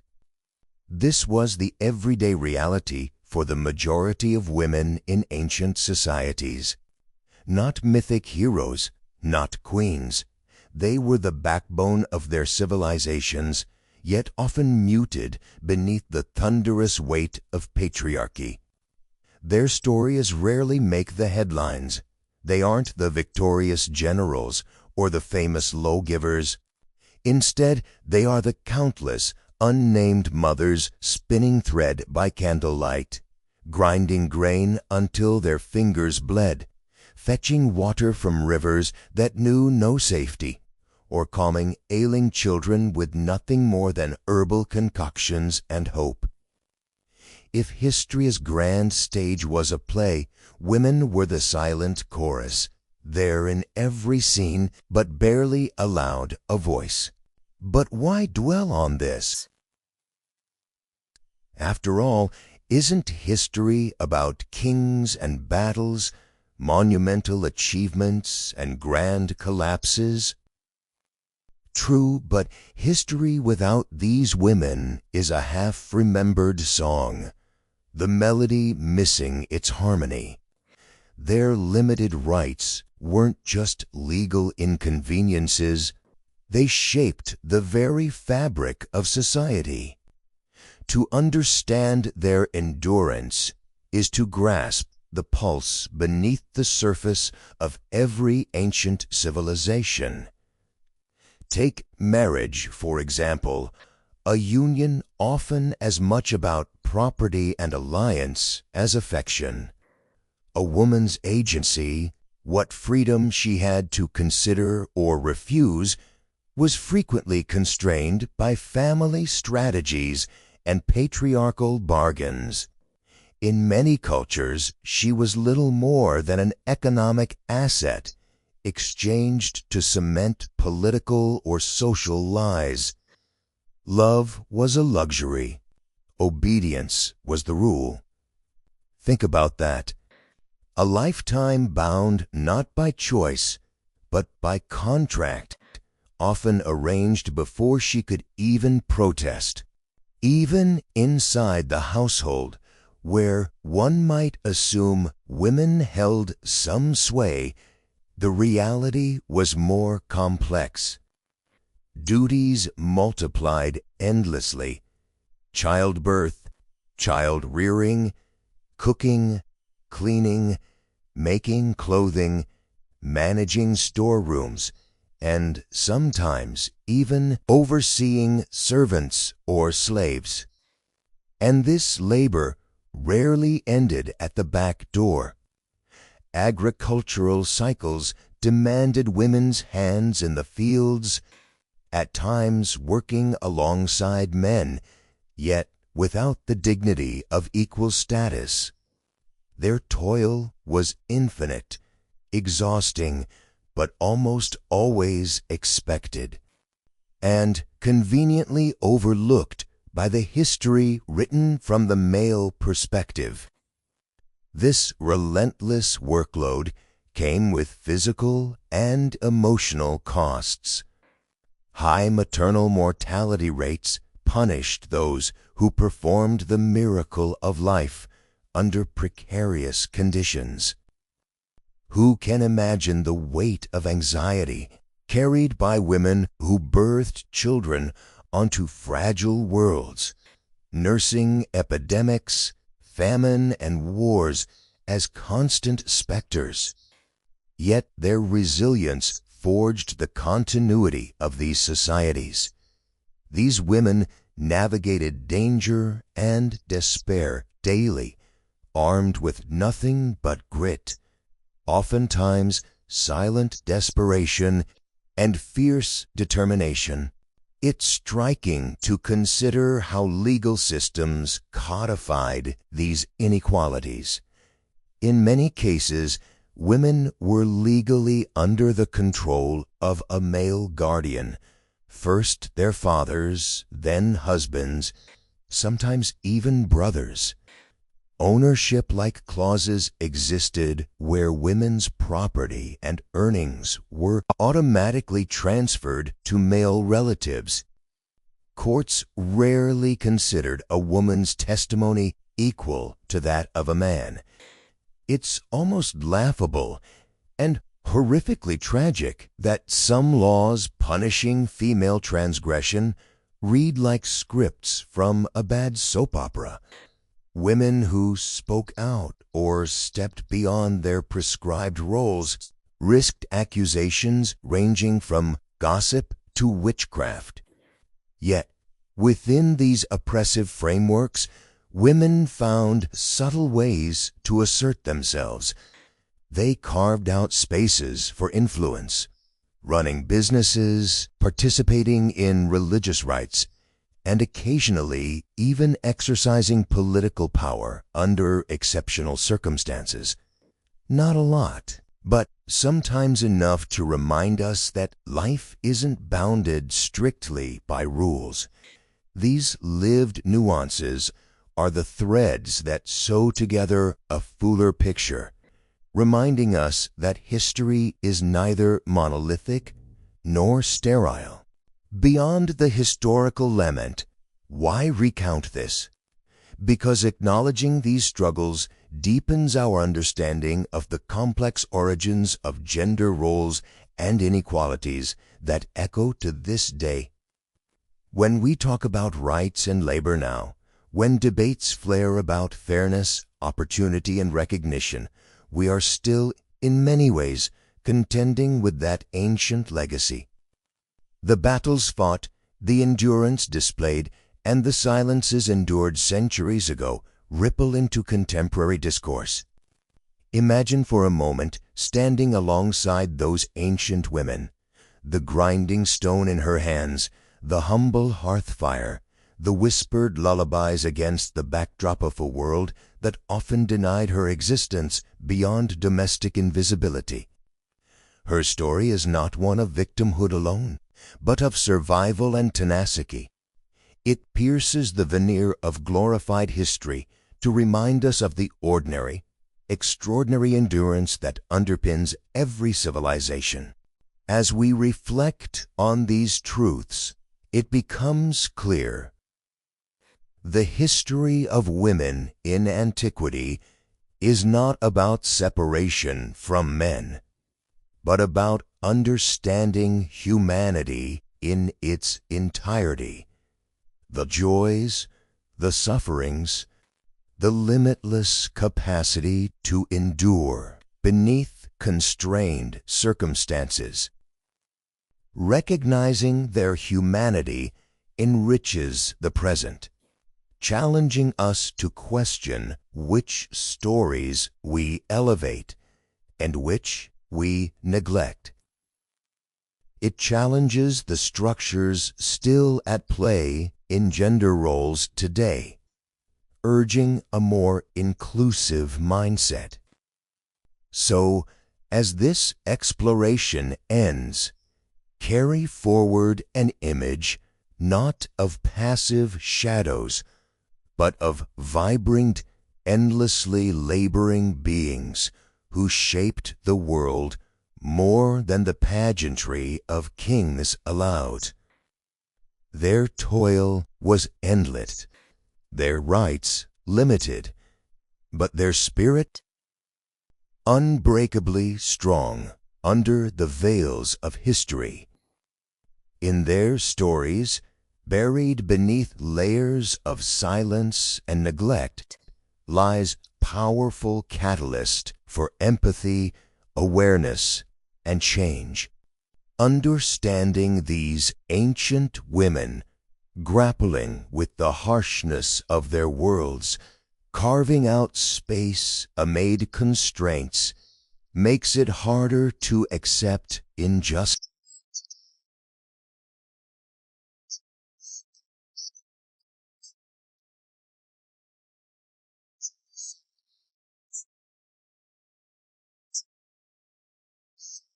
Forward as a beacon toward a fairer future.